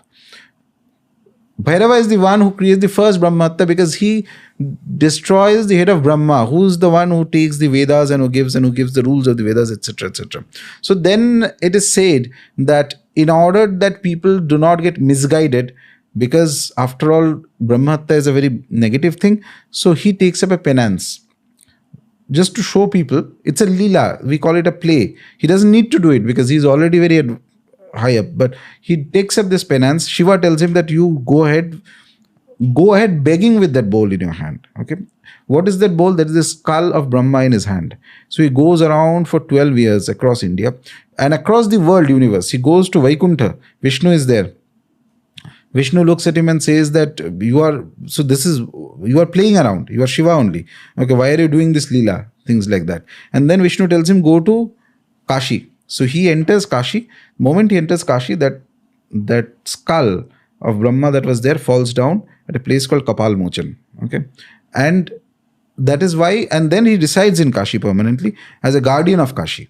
Okay. Kashi is also a very spiritual state.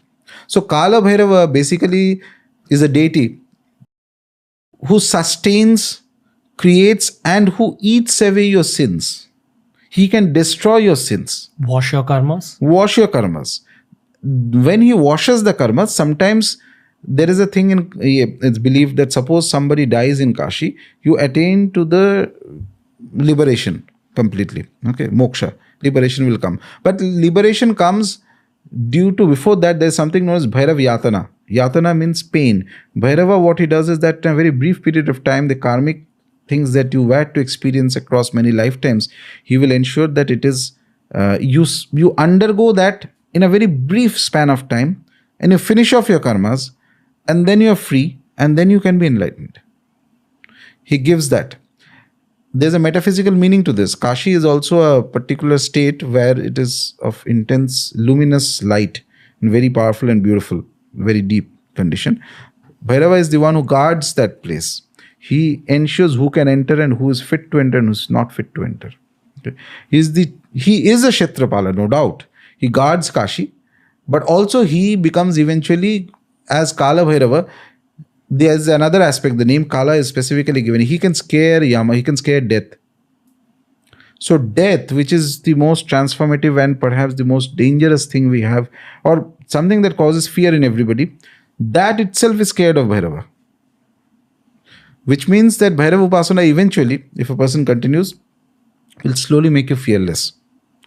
That quality will rub off into an individual. And when I say fearless, I don't mean fearless of ghosts and all that. Most of the time we are fearful of circumstances, of people, of life in general, what is going to happen tomorrow, what is going to happen. He takes you to a state, Bhairava takes you eventually to a state that you are able to digest reality as it is. And you're not scared, you're not running away. You are where you are. He does it not by changing your circumstances. That is possible, he can do that. If he is happy, he can. I get so many mails from people. They started Bhairava Upasana and some magical good thing happened, etc. Very nice. But the primary thing is that he gives you the power to go through that fear. And then you attain to a condition where you don't care. That is very typically one of his blessings. Detachment, basically. Yes, a sense of detachment, but also activity. Bhairava is a very active deity. Shiva, if you're now coming back to Shiva, so the way we worship Shiva is there and Parvati is there. So his Shakti is outside. Okay. So Shiva, in a way, is the personification of the static state of realization. So you come into Shiva Tattva and you become very peaceful and calm and you are not bothered about dunya kya kar raha hai, mere ko kya karna hai. That type of a thing. Shiva creates. Spiritually, for example, Ramana Maharishi. Okay. Just like that, he sits in the mountain. He's in a very exalted condition. Shakti is outside. Shakti is what creates the world, runs the world. Shiva is detached from that. But in the Bhairava state, Shakti is inside him. So Bhairava will make you very active also. He will make you work. What is Mahakal? Mahakal is time personified in a way. And Mahakal is the highest form of Bhairava. It is a Bhairava. Yes, Mahakal Bhairava. And Mahakal is worshipped not only among us but also among Bodhas.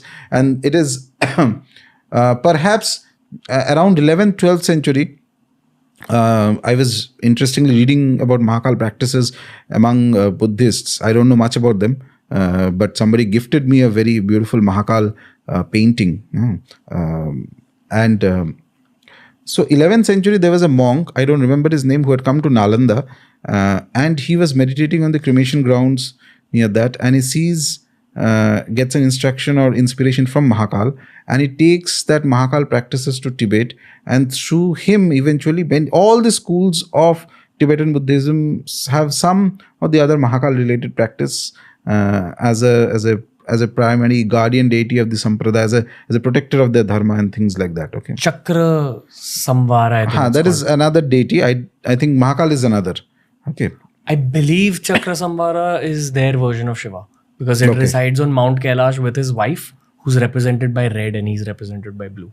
Okay. I mean, at least it's too strong a parallel to not So be. there is these are all controversial zones actually, because it's possible that some of their practices may have been inspired by the original Shiva Tantra that was there around Kashmir, etc.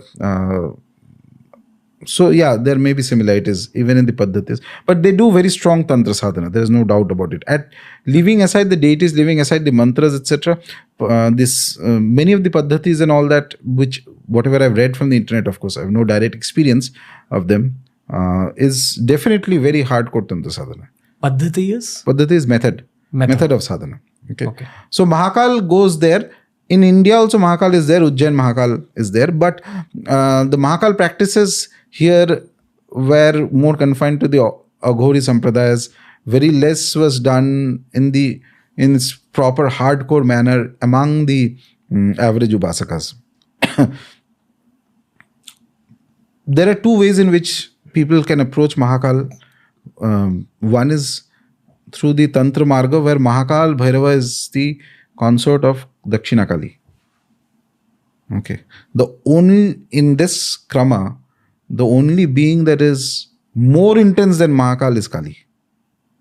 Okay. But to reach her, you will need his blessings, because he is the one who is the mantra drashta. He is the one who sees the mantras of Kali and gives it to the world. Okay. There is somebody called Kali who is so and so, which is the mantra for it, how to do purushcharana of it, etc. All that. And there is the other krama. Krama means path of movement. Other path of movement where one can go from Bhairavas, Kala Bhairava and then Mahakal Bhairava. Okay. Where there are no other feminine deities involved. So that is also possible. But Mahakal practices have more or less reduced in intensity in India. What is there is minor, and it is confined only to some, augur sampradayas, etc. So it is not as abiding, as powerful and widespread, sort of, and as intense, obviously. Because what happens is, if he is not the Mula Devata, if somebody is not the primary deity, then your puja paddhati, etc., will be subservient to this primary deity, whoever you consider. You know, when you're growing up in Mumbai, you will be connected to Sanatan Dharma if you're born in a Hindu family in some way or the other.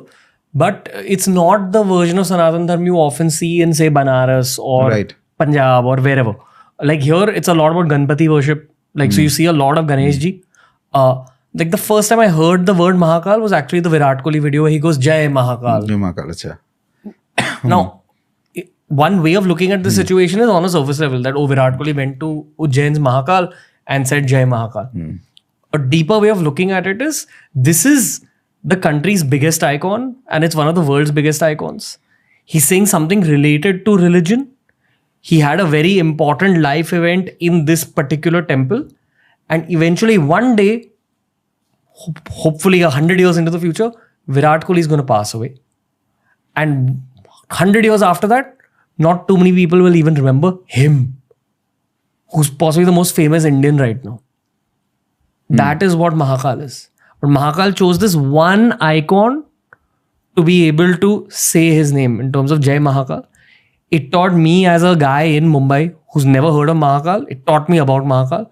And now here we are on this podcast, which is going to get watched by 1 million people, and amplifying Mahakal, because I'm a Virat Kohli fan and I'm a Kal Bhairav worshipper. I've still not understood what Mahakal is. I mean, it's the closest I've come to understanding it. But the deeper way of looking at it is that these deities are waking up now. Another thing about Mahakal is, there are Mahakal mantras. Okay. And japa and all that, everything can be done. Mantra is a way to connect to a deity. Okay. Mahakal mantras are there. I find meditation on Mahakal to be more fruitful than mantra sadhana. If you can meditate, which is unfortunately 90% people cannot. Okay. Meditation is not just sitting. Your full concentration is there. Mahakal is that being which is at the last frontier of your imagination. Wow. जिसके बाद और कुछ, your mind is going to now burst open in the seams. It can't go beyond this. Last thing. Edge of the universe. Edge. It's like, suppose you are losing consciousness. Last second में जो याद रहता है, that is Mahakal. And he can take any shape, any form, anywhere. From a chair to a enlightened being, he can become anything. The very edge of your universe is Mahakal. Edge of your universe. Do you know that the Mahakal Mandir is being visited by other cricketers as well? Kuldeep Yadav's gone there. My friend KL Rahul's gone there. Okay. And I asked KL how it was. He was just like very, very powerful. Too powerful. My question is, these are really high profile people. What in that temple is calling these people there? Or bringing these people there? And why that particular temple? But come to think of it, if you go into history, these temples have always attracted powerful people. Kings have gone there, ministers have gone there. Who else has not gone there? In that era, that time, whoever was the most powerful people, they would have gone there. Whoever was ruling, say, in those areas and of Hindu faith would have surely gone there. The overarching question here is, why does it attract powerful people? No, it attracts everybody, I feel. Perhaps sometimes what happens is they go there and they see some positive event happens in life. So you get more emotionally connected to that space. Why does the positive event happen after you go to that temple? That could be just random. Okay. That could be random. That could be maybe some past life link is there, or could be hundreds of other reasons. I've heard a lot of people say that it fast forwards your karmas again, which is what you said, I think, about Bhairava. No, that is if you're doing the sadhana. See, there are two things you have to understand this very clearly. You can go to any temple in the world. Okay. You can go to Mahakal, you can go to Mahakamakya, you can go anywhere, have darshan, do normal puja, come back.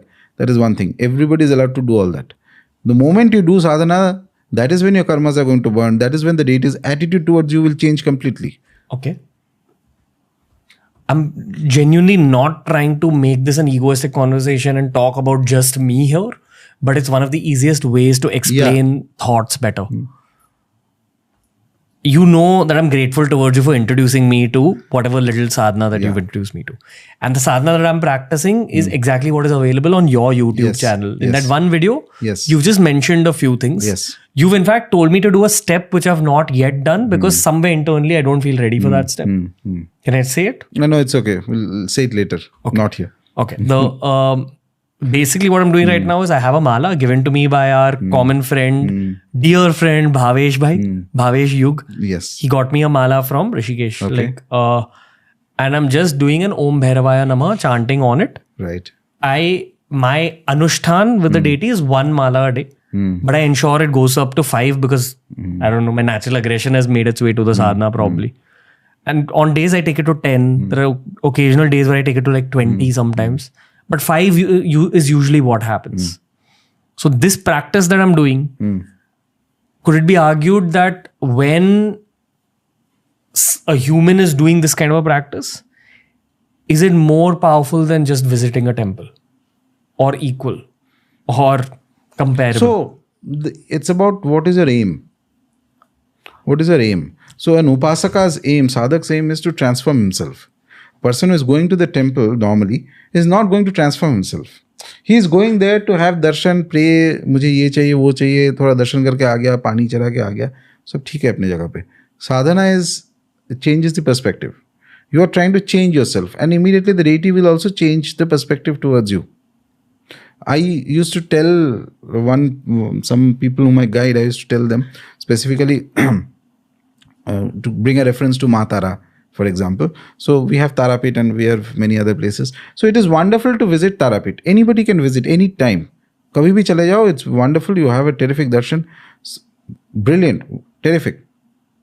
Now start the mantra sadhana Vugra Tara. Then you will understand that तुम्हारा कितना दम है पता चल जाएगा. What happens? Nothing. It is like putting your hand inside a tornado. It's to give a very brief idea. Things happen in your life. It will happen. Her Bhairava is Akshubhya. Akshubhya means steady. She's already telling you that you have to be steady. So she's not asking that you do the sadhana. If you want to do the sadhana, if you're inclined to do the sadhana, then you have to become that steadiness has to be there. And that's, I'm giving one example. Same would perhaps apply for Mahakal also. You sit and do Mahakal mantra japa, and you go and you have a proper guru upadesh and all that, and you have the right mala and all that, and you go and sit for 10 days. I'll sit in the Mahakal temple premises anywhere, and I will start doing Mahakal mantra japa. Okay? When the mantra starts activating, it connects to your Chit Shakti, the deity will start manifesting somewhere. Then you will be tested. It's not that simple that it will just come with you because I have bhakti. No. Do you have the capacity for it? That is the thing. But the good thing about nature is that if you have patience, eventually one day you will succeed. It may take lifetimes, but success will come eventually. We spoke about how the earthly playground is the fastest place for growth, potentially one of the fastest. Yes. Which is why lower beings are also born here. Yes. Are higher beings also born here? Yes. So we spoke about how lower beings could manifest as extremely evil historical figures who create mass destruction. Do they also pray to the deities? They pray. Everybody prays to someone upstairs. They have according to their tendencies or something. They pray to their own deity. So what is a prayer exactly? The thing you said about transformation. No. So prayer is, you can pray to anything or anybody. I can pray to my boss in the office, I need a leave. That's a prayer. So you are looking up to something and you are asking for something. That is a prayer fundamentally. Okay. So that they do. That everybody prays to something. Whomever you are looking up to is kind of you are at that time, that is your boss or somebody who can grant your prayer. Whether it works or not is different matter, but that's the way. So yes, in that sense they do. It brings me back to that previous point about, it's actually a Batman dialogue. It's not what you are underneath, it's your actions that define you. Mm-hmm. So if a lower being, if a very evil person also does the sadhana, there will be some benefits that they will gain from it. No. So coming back to another point that I had mentioned, the idea of morality, good and bad, we have it. It doesn't work there, it doesn't work downstairs. नीचे का भी नहीं है, ऊपर में भी नहीं है उतना. So they can pray that I want more evil powers. There are a lot of gods who have nothing to do with the human realm at all. For them, it doesn't matter. You are just one more species in the zoo of species. Some random ant. And then there are so many cycles of creation that have happened. Absolutely insignificant. We are just a small ant. With small ant with a huge ego कि सब हमारे लिए बन गया है, ऐसे types का. So for them, if those entities are praying ki, give me more of those powers. And we have evidence of this in the Shastras only. The Asuras how did the Asuras become powerful? They would do terrific sadhana. The kind of sadhana they do, humans can't do this type of sadhana. And through that, they attain powers. Fantastic blessings and powers. So much power they attain that they can challenge the gods. They defeat the gods. They take over the Swarga or the divine planes. Until finally the main deities who are beyond the normal gods, realm of the normal gods, not Brahma, Vishnu or Shiva or Devi or something, or Skanda, Kartikeya, they finally, any of them gets involved in and then destroy the Asuras. But the slightly lesser deities, they can easily overcome. But how do they do? They do that because they practice their sadhanas. So there are no, in these beings, even in the negative beings, there are no atheists, by the way. There are no atheists. Atheists are actually a very safe category. Atheists are only अपनी दुनिया में मस्त है, so long as they are not obstructing what I know people who are atheists. The common equation is that I will not discuss this with you, but B, you should not have any kind of obstruction to what I am doing, in the sense, so long as you follow a certain basic respect for the individual, and that individual respects whatever you do, whether you believe or not is irrelevant. And so long as my practice is not causing any direct or indirect physical or other harm to anybody, it's none of your business. It's very safe. Fair. So you've answered one question in terms of those lower beings also definitely pray to the deities. The second question I have for you is on that playground. Not all higher beings are deities. There are higher beings that are lower than deities. Yes. They could be born in our realm. Absolutely. So how we spoke about the lower beings being born in our realm and then causing havoc and pain and suffering. When the higher beings are born in our realm, what do they cause? Their innate capacity will manifest in something or the other in this realm. So there could be somebody who comes from the realm of, there are divine musicians called Gandharvas. If they get born, they'll still make fantastic music here. Terrific means beyond terrific. It's what we call genius level compositions or something like that. So genius is something that cannot be imitated. Gifted, talented means you practice and you have this much talent. You practice, you go up to this much talent. Gifted, theek hai. Genius is like a jump at a different scale. Unachievable. Unachievable. Either you are there or you are not there. It's as simple as that. Lionel Messi. In football, perhaps. In music, if you're talking, say Beethoven or something, I'm just giving a random example, or Mozart or this type of people. It's very likely that they are some of these beings who come down to the earth plane and get born here. And often may not know that they are higher. They will not know. So that is, the Maya is very strong. The Maya of the goddess is very strong. She will ensure that once you're born here, it's a filter on your head. You don't remember what you are from, where you are coming from. But why is that soul born here in the first place? Again, for advancement. There may be some desire. The whole world runs on desire. The mother of all desires is Kameshwari. Whole world runs on desire. Every moment there's a desire. There's a desire in the cells of your body. When you are, suppose, sitting down and suppose you are getting a tattoo done and you are feeling pain. So before your brain registers all, your cells are screaming out in desire that no, I don't want this. Desire is ingrained into life. There's nothing, without desire, you are not even a stone. You're just out of the equation. That is why Kameshwari is the ultimate of all forms. She produces desires even in other beings, higher beings. She controls desires. Perhaps that's why Bhairava's biggest blessing is detachment. Yes, some amount of detachment from the lower kind of desires. So that you have the bandwidth to inculcate and contemplate on the higher type of desires. Which is what? I want to go spiritually higher. I want to experience the other realms. If your mind is always in the lower three chakras, it will not go up. So that is how these things work. There are obviously also higher beings that are born here and know that they are higher beings. Depends. In my view, 90% don't know, 95%. Do we have it in India? I'm sure there must be. I'm sure there must be across the world, not just India. I'm sure there must be there. I'm sure that, so basically what happens is their tendencies are that aligned to that particular domain of expertise they have. So they're so naturally tuned to that wherever they may be born, they'll still end up doing that activity only. And they'll do it to a tremendous degree of perfection that the world will say, "Wah, matlab kya kar gaya hai." So terrific. And perhaps history will also remember them as a god. They will remember them as a great individual in that field. So it's not the word God. So suppose a musician, great musician, terrific compositions and all that and whatever it is, and then he dies. For centuries and centuries, people are saying what a great musician. In his personal life and other things may be completely nonsense. So this is the thing. Just because somebody, in fact, more often than not, somebody of the higher beings, when they come here, they have adjustment issues. First thing. They're not accustomed to being with human beings. So one of the typical things that you'll see that they're very bad behavior towards others. Damn. More or less. And they will be known by people around.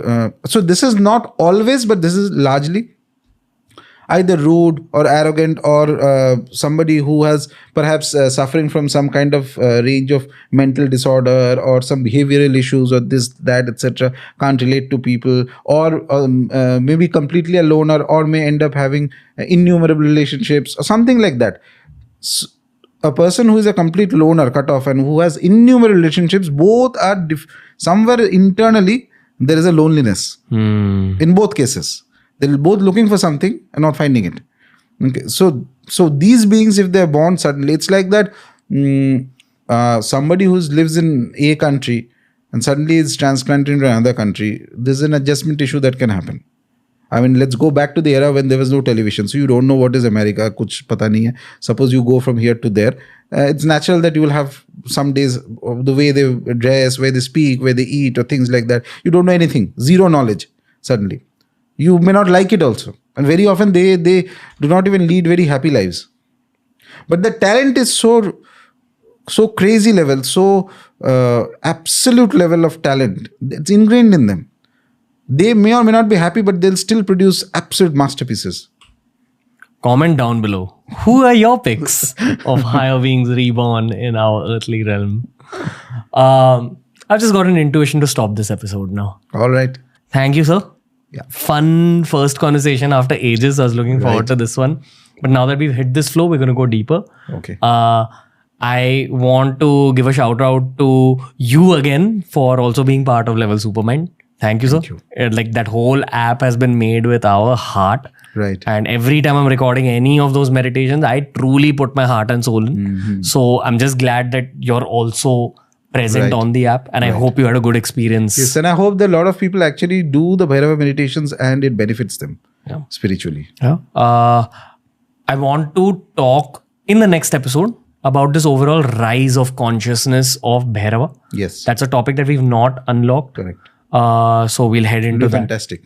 There is a rise of the deities happening. Yes. And I've posed this question to lots of people and everyone's answered it from a bhakti point of view. Some have dismissed it. You're the only person who can truly answer this rise of the deities angle. So I will see you in 2 minutes. Yes. We'll see you guys next month. Sorry. See you.